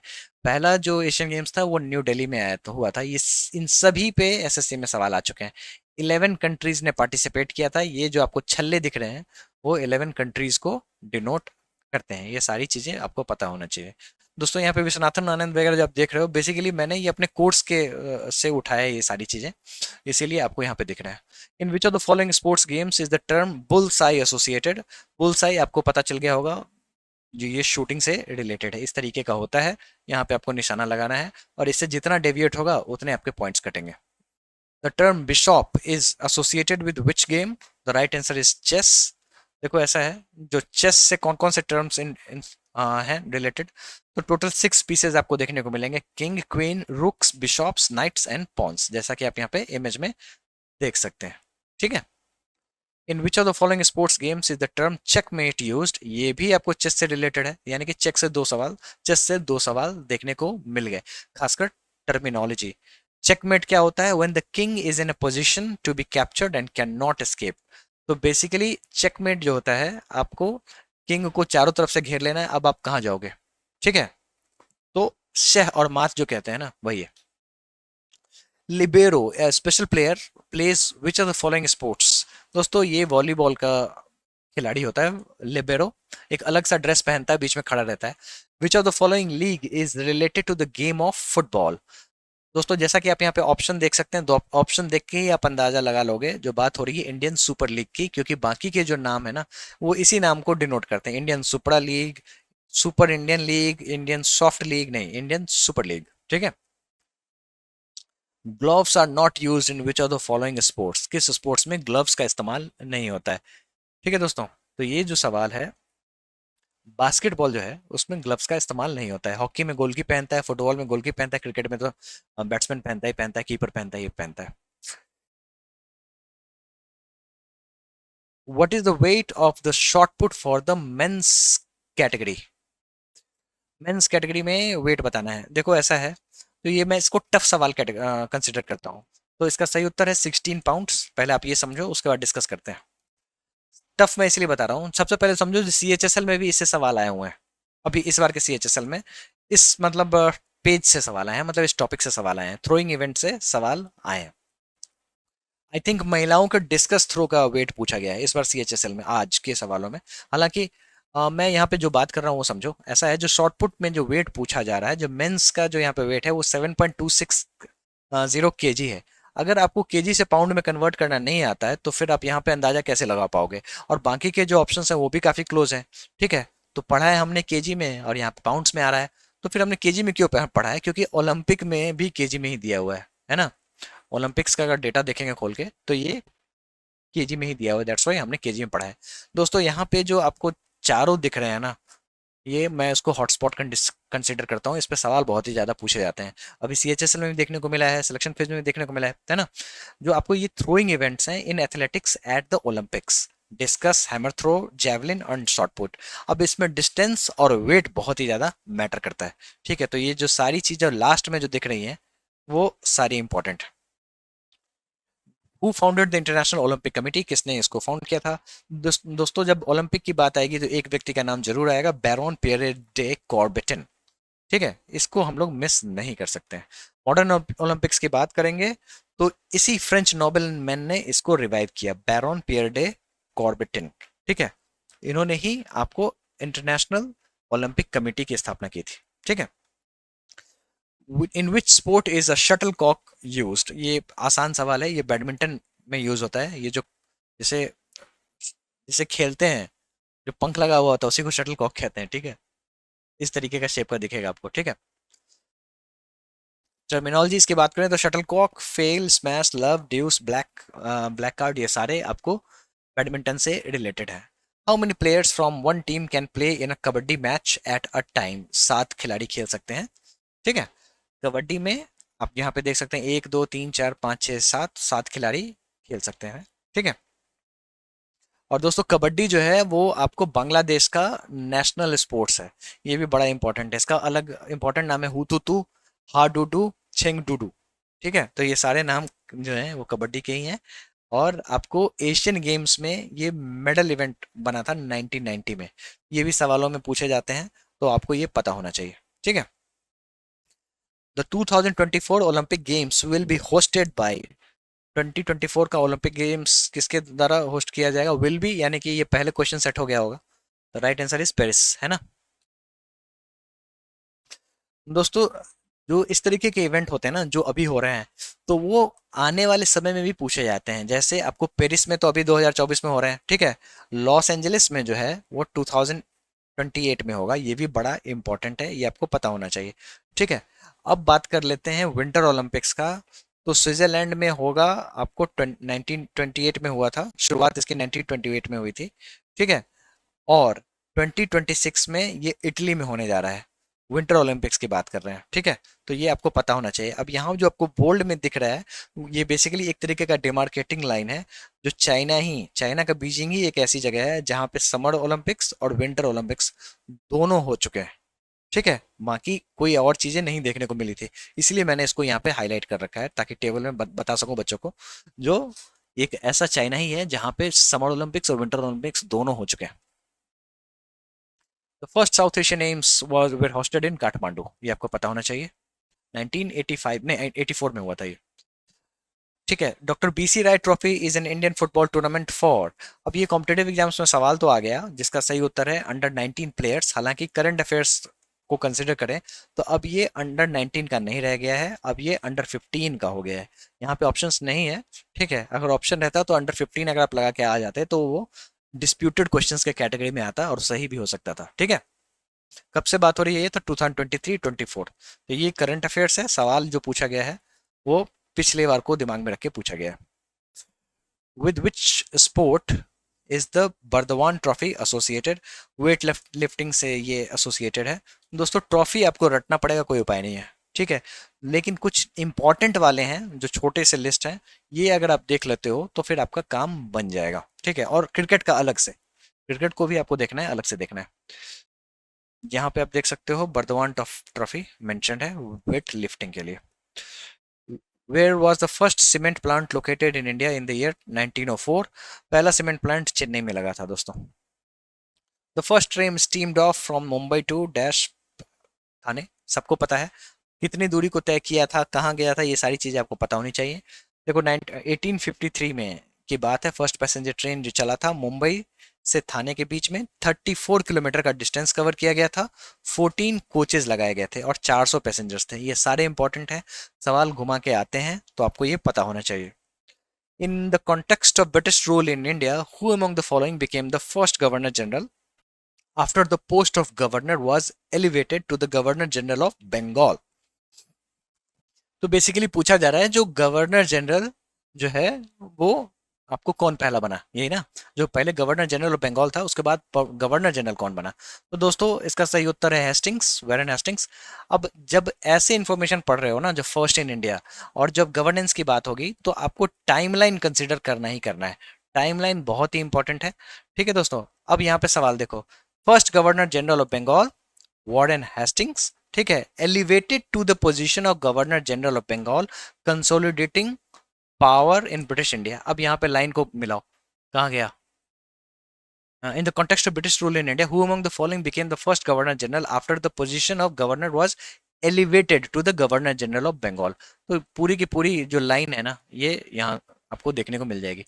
पता नहीं अब इसको कोइंसिडेंस कहें या जो कहें, या फिर इवेंट ही ऐसा है। Who among the following? Who was the first speaker of the Lok Sabha after India's independence? दोस्तों पहला जो लोकसभा के जो स्पीकर थे वो थे जीवी मावलंकर। ठीक है, तो ये आपको पता होना चाहिए। और डिप्यूटी जो थे स्पीकर, इन पे भी सवाल आता है, एम ए अयंगर। यहाँ पे ऑप्शन में आपको एम ए अयंगर भी दिया हुआ है और जीवी मावलंकर भी दिया हुआ है, ताकि आप कंफ्यूज हो जाओ। पूछा जा रहा है फर्स्ट स्पीकर तो जीवी मावलंकर, डिप्यूटी पूछा जाएगा तो एम ए अयंगर, ये आपको पता होना चाहिए। दोस्तों ये तो लोकसभा की बात होगी जो पहले आपको स्पीकर हुए। तो अब राज्यसभा की बात करें तो वहाँ जो चेयरमैन होते हैं वो पहले कौन होंगे? तो आपको पता होगा जो राज्यसभा के जो चेयरमैन होते हैं वो वाइस प्रेसिडेंट होते हैं, तो यानी कि जो पहले वाइस प्रेसिडेंट होंगे वही राज्यसभा के चेयरमैन होंगे, है ना। लीजिए आपके लिए सवाल तैयार है जो सिलेक्शन फेज में पूछा गया है। In which year did the Sarvepalli Radhakrishnan assume office as the first vice president of India? ठीक है दोस्तों, तो इसका सही उत्तर है 1952। 1952 में ही लोकसभा चुनाव हुए थे, ये भी आपको दिमाग में रखना है। हालांकि ये जो है ये वाइस प्रेसिडेंट हुए आपको। ठीक है,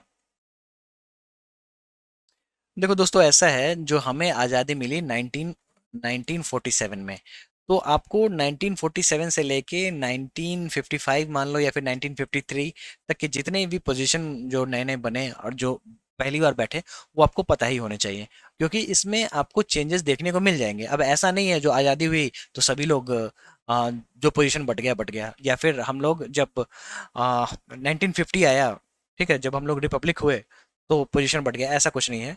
देखो आप देखो इसमें डिस्क्रिपेंसीज देखो, चेंजेस देखो, ऐसा है 1950 1950 1950 के यहाँ के आपको चार दिख रहे हैं ना, है ना। यानी कि चीफ जस्टिस ऑफ इंडिया पहली बार कब बैठे तो 1950। First chairman of the planning commission Jawaharlal Nehru, ठीक है 1950।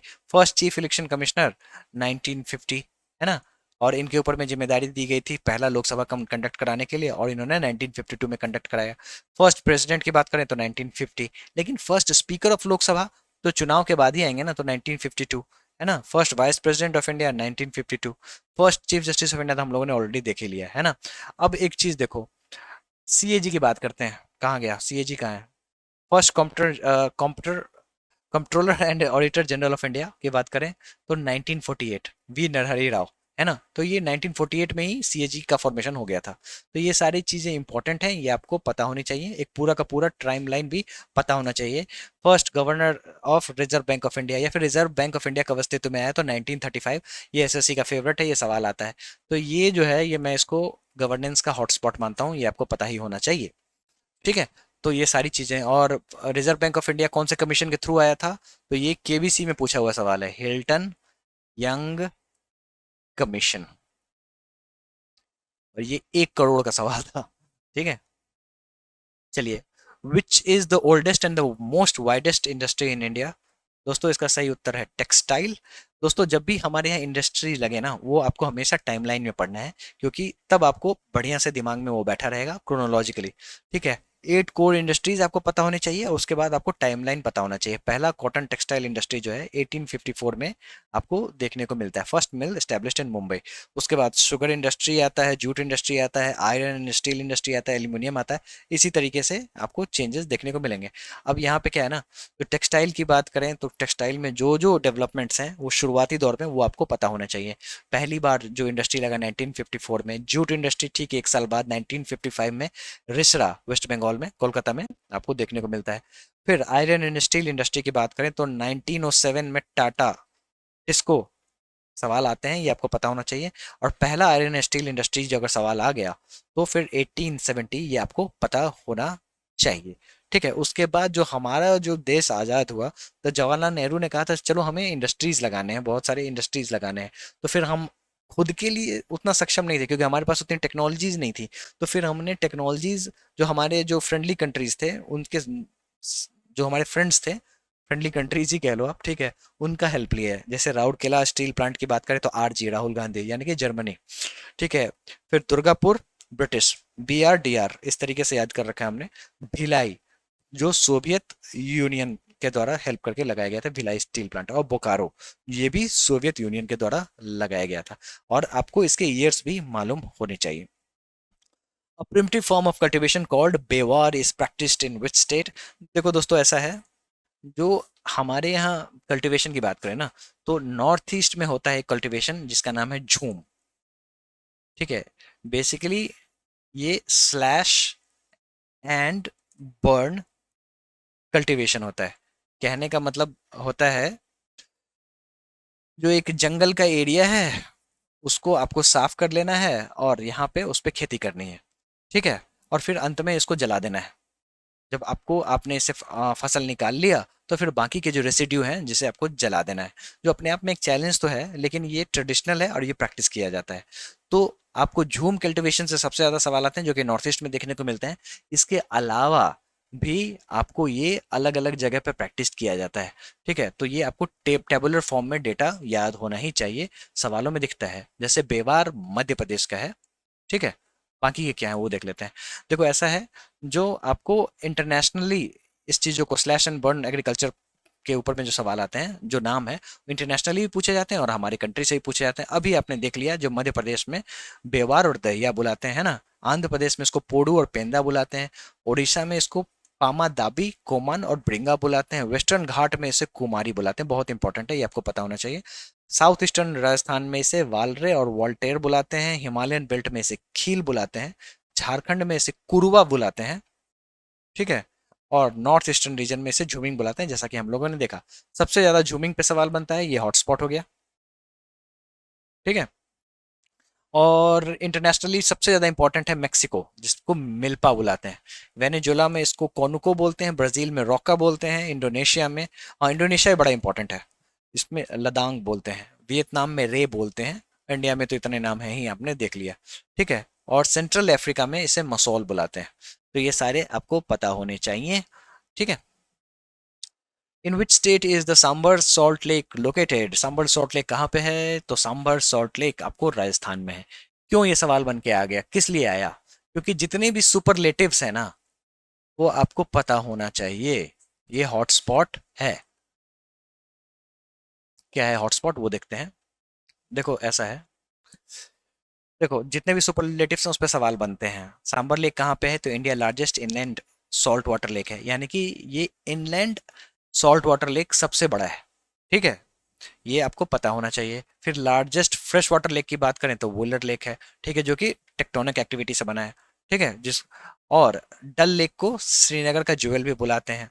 पिछोला लेक उदयपुर में है और उदयपुर को इसी बार सिटी ऑफ लेक्स घोषित किया है यूनेस्को के द्वारा। ये कॉम्पिटिटिव एग्जाम्स के लिए बहुत ही इंपॉर्टेंट है। लोनार लेक बहुत इंपॉर्टेंट है, ये क्रेटर्स के द्वारा, ये क्रेटर से बना है।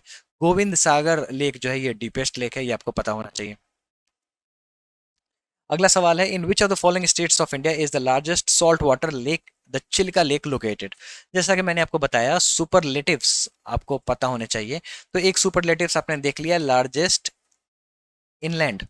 Salt water lake. अब लार्जेस्ट सॉल्ट वाटर लेक पूछा जा रहा है। सही उत्तर है ओडिशा का जो चिल्का लेक है वही है। इसी मैप में आपको दिख जाएगा। आप इधर आते हैं। चिल्का लेक जो है ये फर्स्ट रामसर साइट भी था, ठीक है, जो रामसर साइट वेटलैंड्स के लिए दिया जाता है, ठीक है। और इसके लिए अभी हाल ही में सरकार ने मिष्टी योजना शुरू की है, ये भी बड़ा इंपॉर्टेंट है। Asia largest brackish water lake Mahanadi. Mahanadi तो रिवर है, ये कॉन्फ्लुएंस ऑफ महानदी पे चिलिका लेक, ये आपको पता होना चाहिए, ठीक है। क्या है तो सुपरलेटिव्स है, ये आपको अच्छे से पता होना ही चाहिए। What is the name of the highest peak of Indian Garhwal Himalayas located in Chamoli district of Uttarakhand state in the with the height of 7816 meters? देखो दोस्तों, ऐसा है जो माउंटेन्स, हाईएस्ट माउंटेन्स जो स्टेट के हैं वो हमेशा कॉम्पिटेटिव एग्जाम्स में आते ही हैं, और खासकर एसएससी को इससे प्यार है, और वो सवाल बना घुमा के पूछता ही है, तो ये घुमा के पूछा हुआ सवाल है। Right answer is Nanda Devi. देखो दोस्तों, highest peak of Indian states जितने भी हैं यहाँ पे आपको मेंशन है, ये आपको 100% पता होने ही चाहिए, इससे सवाल आते ही आते हैं। Which is the deepest point of Earth oceans with the depth of 11022 meters? दोस्तों, बात हो रही है पैसिफिक ओशंस की मेरियाना ट्रेंच की। जैसा कि मैंने आपको बताया, जितने भी सुपरलेटिव्स हैं वो आपको पता होना ही चाहिए। दोस्तों, डीपेस्ट पॉइंट है चैलेंजर डीप, जो कि मेरियाना ट्रेंच में है, ठीक है।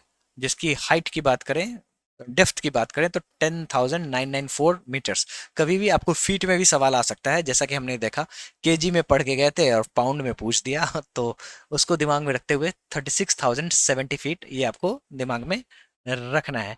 अब एवरेज टेम्परेचर की बात करें तो 27 डिग्री, डेप्थ की बात करें एवरेज तो 12,080 फीट और 36,682 मीटर्स है, ठीक है। और ओशन कितना कवर करता है अर्थ सरफेस का, तो 71%। ये सारे सवाल देखने को मिलते हैं, ठीक है। The golden revolution in India is related to the agriculture sector with reference to। दोस्तों, इसका सही उत्तर है हॉर्टिकल्चर एंड हनी। अब यहाँ पे एक चीज देखो, ऐसा है जो गोल्डन रेवोल्यूशन 1991 से 2003 तक ये रेवोल्यूशन चला था, ठीक है। एज एन स्कीम समझ लो या फिर रेवोल्यूशन कह लो इसको, ठीक है। फादर ऑफ गोल्डन रेवोल्यूशन की बात करेंगे तो निरपख ट्यूटेज जो थे वो फादर ऑफ गोल्डन रेवोल्यूशन की बात वो कहलाते हैं। और एरियाज जो है हॉर्टिकल्चर एंड हनी प्रोडक्शन। जब हम गोल्डन फाइबर रेवोल्यूशन की बात करेंगे तो वो जूट के लिए हो जाएगा, तो कंफ्यूज नहीं होना है, ठीक है। और गोल्डन रेवोल्यूशन से आपको ऑयल सीड्स नहीं समझना है, उसके लिए येलो रेवोल्यूशन है, और इसके जो फादर हुए वो हुए सैम पिट्रोडा, ठीक है। तो जो बेसिकली इसको बढ़ावा देते हैं वही फादर बन जाते हैं, ठीक है। तो ऑयल सीड प्रोडक्शन की बात करें तो yellow revolution, golden fibre jute, और गोल्डन रेवोल्यूशन की बात करें तो horticulture and honey production. Which is the world largest PV solar park located in one of the Indian states? देखो दोस्तों, ऐसा है जब मैं पावर वाला जो चैप्टर बना रहा था तो मुझे ये दिखा था भाडला सोलर पार्क, ठीक है। जो मुझे लगा था कॉम्पिटेटिव एग्जाम्स में आएंगे और जो कि आना शुरू भी हो गया, लेकिन मुझे और भी जो जितने थे ना वो सारे इंपॉर्टेंट लगे जो मैंने यहाँ पे इंक्लूड करा है। सबसे बड़ा है भाडला सोलर पार्क जो कि राजस्थान में है, जिसकी कैपेसिटी 2245 है। बाकी आप ये सुनो कर्नाटका में है जिसका नाम है पावागढ़ सोलर पार्क, ये 2050 मेगावाट का है, ठीक है। उसके बाद आंध्र प्रदेश कुर्नूल में है ultra mega solar park, NP कुंटा, ये सारे इंपॉर्टेंट है। मध्य प्रदेश में Riga ultra mega mega solar park है जिसकी कैपेसिटी 750 मेगावाट है। और उसके बाद गुजरात में चरंका सोलर पार्क है, ठीक है। तमिलनाडु में कमुथी है, ठीक है। तो ये सारे इंपॉर्टेंट नाम मैंने ऑलरेडी हाईलाइट कर दिए हैं। इसकी पीडीएफ आपको मिल जाएगी टेलीग्राम पे, तो फिर जो भी स्लाइड्स मैं तेजी से फिनिश कर रहा हूँ आप इसको एक दो बार देख लेना, आपका काम आ जाएगा। During the rain of which of the following which of the Pallava Kings was the shore temple at Mahabalipuram built. अब आप इसको किसका सवाल मानोगे, क्या आप इसको मेडाइवल इंडियन का सवाल मानोगे या फिर इसको स्टैटिक जीके का पार्ट मानोगे, है ना। देखो दोस्तों, ऐसा है जो ये स्टैटिक जीके का पार्ट मैं इसको इसलिए मानता हूँ क्योंकि इसमें एक चैप्टर है वर्ल्ड हेरिटेज साइट। ये बड़ा ही इंपॉर्टेंट साइट है और इसमें जो आपको जितने भी टेम्पल्स हैं या फिर जितने भी एलिमेंट्स हैं वो आपको अच्छे से कवर होने ही चाहिए, ठीक है। तो यहाँ पे जो महाबलीपुरम का जो टेम्पल है शोर टेम्पल, वो नरसिंह वर्मन टू के द्वारा बनाया गया है, ठीक है। अब देखो जैसा कि यहाँ पे मेंशन्ड है shore temple creator Narasimha Varman two, जो कि पल्लव डायनेसिटी के हैं। अब ये मैंने जब वर्ल्ड हेरिटेज साइट पढ़ाया था तब की ये बात है, तभी मुझे याद है ये सारी चीजें। अगर आप वर्ल्ड हेरिटेज साइट अच्छे से कर लेते हो तो समझो आप बहुत सारे सवाल आसानी से सॉल्व कर पाओगे। अब ये सवाल देखो, Consider the following statements regarding the Kailasnath temple, Ellora. It is built completely in the Dravidian style. Its main deity is Lord Shiva. This temple was carved out of a portion of a hill. Monolithic structure है and it was built during the Chola phase at Ellora. दोस्तों अगर आपको ये पता होगा जो चोला phase का एलोरा से कोई लेना देना नहीं, औरंगाबाद से कोई लेना देना नहीं है, तो इससे भी आप अंदाजा लगा सकते हो ये सारे ऑप्शन गलत हो जाएंगे, एक सही हो जाएगा, है ना। ये थोड़ा टफ सवाल है, लेकिन अगर आपने वर्ल्ड हेरिटेज साइट अच्छे से कर रखा है तो फिर ये सवाल आपके लिए कुछ नहीं है। ठीक है, एलोरा केव्स 1983 में यूनेस्को का वर्ल्ड हेरिटेज साइट बना। ठीक है, वैसे तो साइट पहले से है लेकिन वर्ल्ड हेरिटेज साइट 1983 में बना। ठीक है, जिसमें आपको टोटल केव्स जो हैं टोटल 34 में है। ठीक है, और जिसमें हिंदुइस्ट हैं, जैनिज्म हैं, बुद्धिज्म है। तो कभी कभी कॉम्पिटेटिव एग्जाम्स में आपको ये भी सवाल देखने को मिल जाता है, जो एलोरा इसमें से कौन सा केव में आपको सारे रिलीजन देखने को मिलते हैं, बुद्धिज्म, हिंदुइज्म, जैनिज्म, है ना। क्योंकि अजंता में तो आपको बुद्धिज्म ही देखने को मिलेंगे। तो फिर इसको इस तरीके से याद करा है, जो ये आपको एलोरा केव्स है ना, ये सभी रिलीजन को एल्यूर करता है, यानी कि लुभाता है। इस तरीके से हमने याद करा है। और उसके बाद यूनेस्को वर्ल्ड हेरिटेज साइट है 1983 में, जैसा कि मैंने आपको बताया। और ये देखो, आप यहाँ पे वर्ड्स देखते जाओ और आप मुझे बताओ ये सवाल एंशिएंट मेडिवल इंडिया में इसको गिना जाए, एंशिएंट इंडिया में गिना जाए, या फिर यूनेस्को का वर्ल्ड हेरिटेज साइट ही पढ़ लें तो काम बन जाएगा। ठीक है, it is built completely in the Dravidian style. It is the main deity of lord Shiva. ठीक है, the temple is carved out of a portion of a hill, है ना। A notable structure carved out from a single rock dedicated to lord Shiva. तो यही keyword आपको ये question बनाने में हेल्प कर देगा, है ना। फिर अब इस टेम्पल को बनाया किसने था कैलाश में? यहाँ पे तो चोला किंग के बारे में दे रखा है जो कि गलत है ना। तो बनाया किसने, तो ये बड़ा इंपॉर्टेंट है। तो क्रिएटर हुए कृष्णा वन, राष्ट्रकूट अंपायर के थे। ठीक है, और ये कंस्ट्रक्शन आपको दंती दुर्ग के समय से ही ये स्टार्ट हो गया था। ठीक है, और उसी के सक्सेसर हुए कृष्णा वन जिन्होंने इसको फिनिश किया। तो हमारे यहाँ ताजमहल ही इंपॉर्टेंट नहीं है, ऐसे ऐसे आर्किटेक्चर हैं, जैसा कि आप यहाँ पे इमेज में देख सकते हो। ये सिंगल रॉक कट आर्किटेक्चर है, कितना बड़ा है। The Keoladeo national park is located in the state of Rajasthan, ये आपको पता होना चाहिए। केवलादेव भी वर्ल्ड हेरिटेज साइट है। जैसा कि मैंने आपको बताया, वर्ल्ड हेरिटेज साइट अगर आप अच्छे से कर लेते हो तो आपको बहुत हेल्प हो जाएगी। ठीक है, इसको 1985 में वर्ल्ड हेरिटेज साइट बनाया गया था। ठीक है, Sriharikota island is located in which of the following states? दोस्तों श्रीहरिकोटा आंध्र प्रदेश में है। इसरो के जितने भी लॉन्च साइट है ना, वो आपको पता होने ही चाहिए। ठीक है, श्रीहरिकोटा आंध्र प्रदेश में है। और इसके साथ साथ डीआरडीओ के भी जितने भी लॉन्च साइट हैं वो भी आपको पता होना चाहिए। एक करंट अफेयर्स का सवाल है दोस्तों, सॉरी इसरो का एक नया स्पेस ये समझो रॉकेट लॉन्च पोर्ट तैयार हो रहा है। कहाँ पे हो रहा है? तो कुलाशेखरा पट्टिनम, कैसे लिखेंगे? कुलाशेखरा पट्टिनम, ये इंपॉर्टेंट है, ये आप समझ जाओ, ये नया साइट तैयार हो रहा है।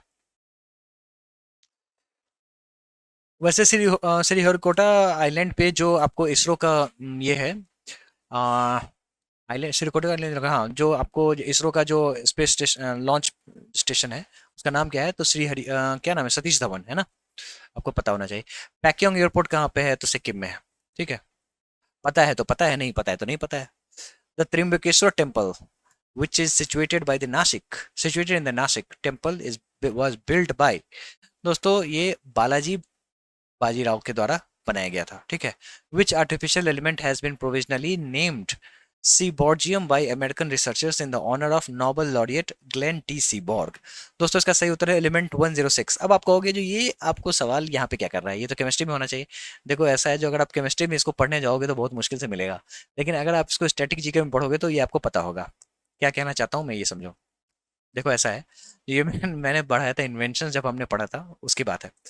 तो ऐसा है, जो प्लूटोनियम का एटॉमिक नंबर है 94। किसने प्लूटोनियम की खोज की थी? तो इसने ग्लेन टी सीबॉर्ग ने।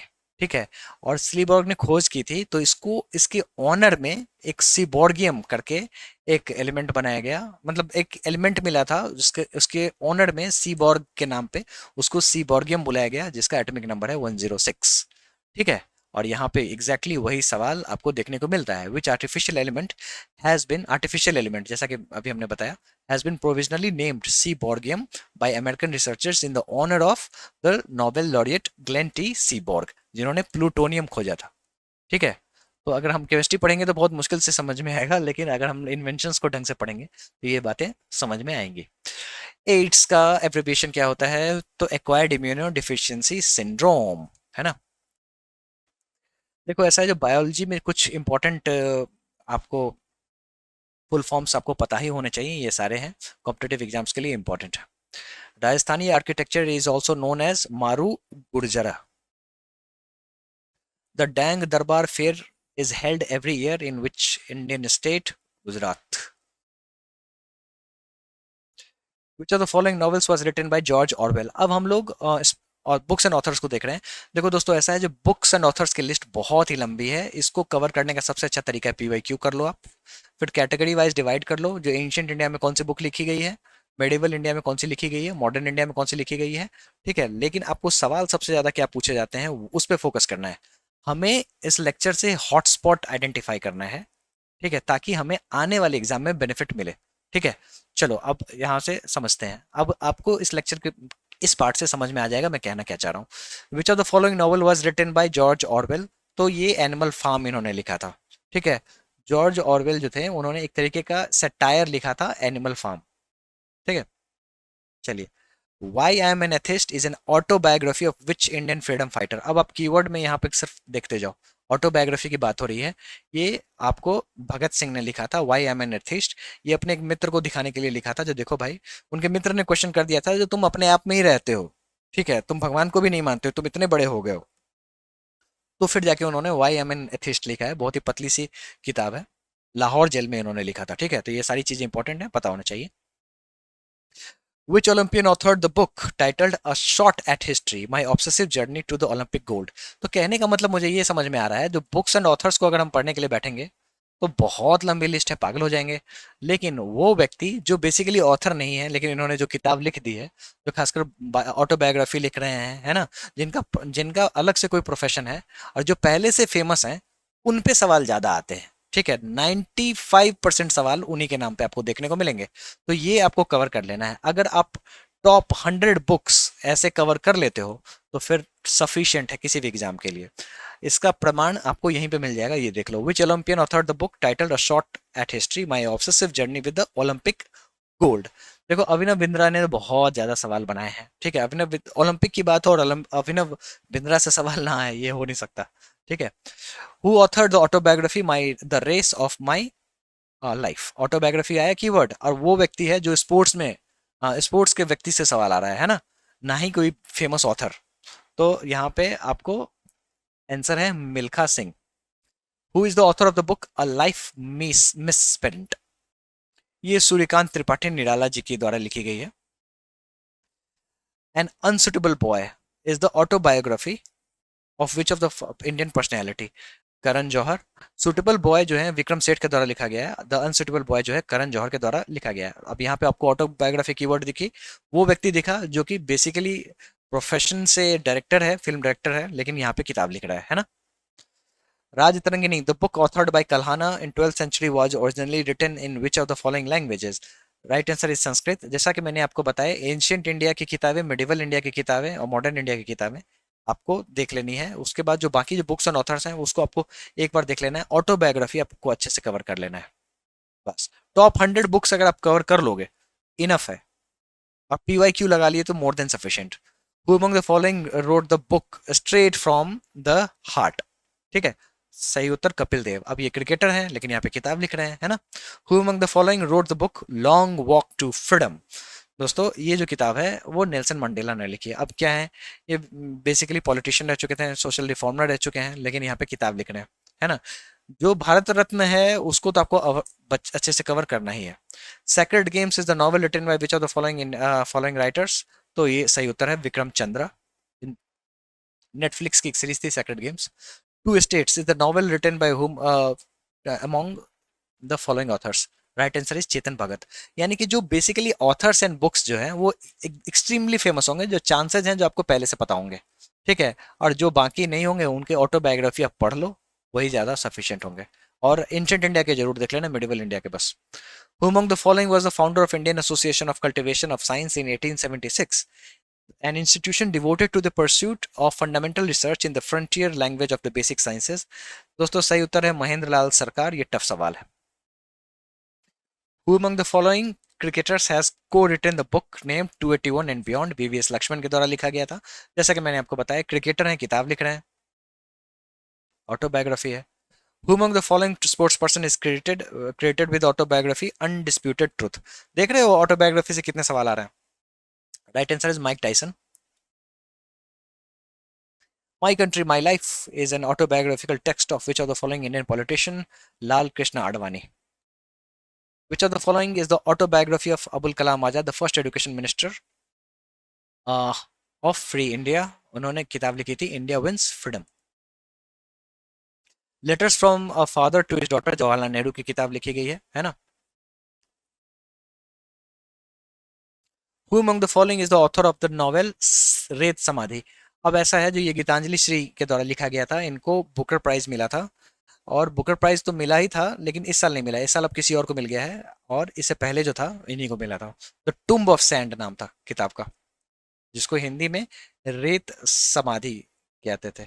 इन्हें मिला था, और जिनके जो ट्रांसलेटर हैं उनको भी मिला था। Which of the following novels is written by the Indian author Kiran Desai? तो Inheritance of Loss। The novel white tiger Aravind Adiga. ये मुझे लगता है इतनी बार पूछा जा चुका सवाल है ना, इसीलिए मैं कहता हूं जो टॉप 100 अगर तैयार हो जाएंगे तो काम बन जाएगा। Who among the following is following authored the book Unbreakable? Unbreakable Mary Kom को कोई नहीं तोड़ सकता, है ना। दोस्तों इसका पीडीएफ हमारे टेलीग्राम चैनल पे आपको मिल जाएगा, आप जाओ इसे डाउनलोड करो, आप जाके क्लासिकल डांस वाली वीडियो देख जाओ, ठीक है। ये मेरी शुरुआती दिनों में रिकॉर्ड की गई वीडियो है। उसके बाद आप फोक डांस वाली वीडियो जरूर देखना, इसको एक बार आप देख लो, याद हो जाएगा। उसके बाद आप जाके टेलीग्राम से क्विक रिवीजन पीडीएफ डाउनलोड कर लेना, इससे आपके टोटल 3 या 4 नंबर तो पक्के हो ही जाएंगे, है ना। और सेंसस जरूर कर लेना, सेंसस की वीडियो देखी हुई है, और ये वीडियो मैंने खासकर एसएससी के लिए ही बनाई है, ये आप जाके जरूर देखना, इसी चैनल पे मिल जाएगी, ठीक है। Thank you very much.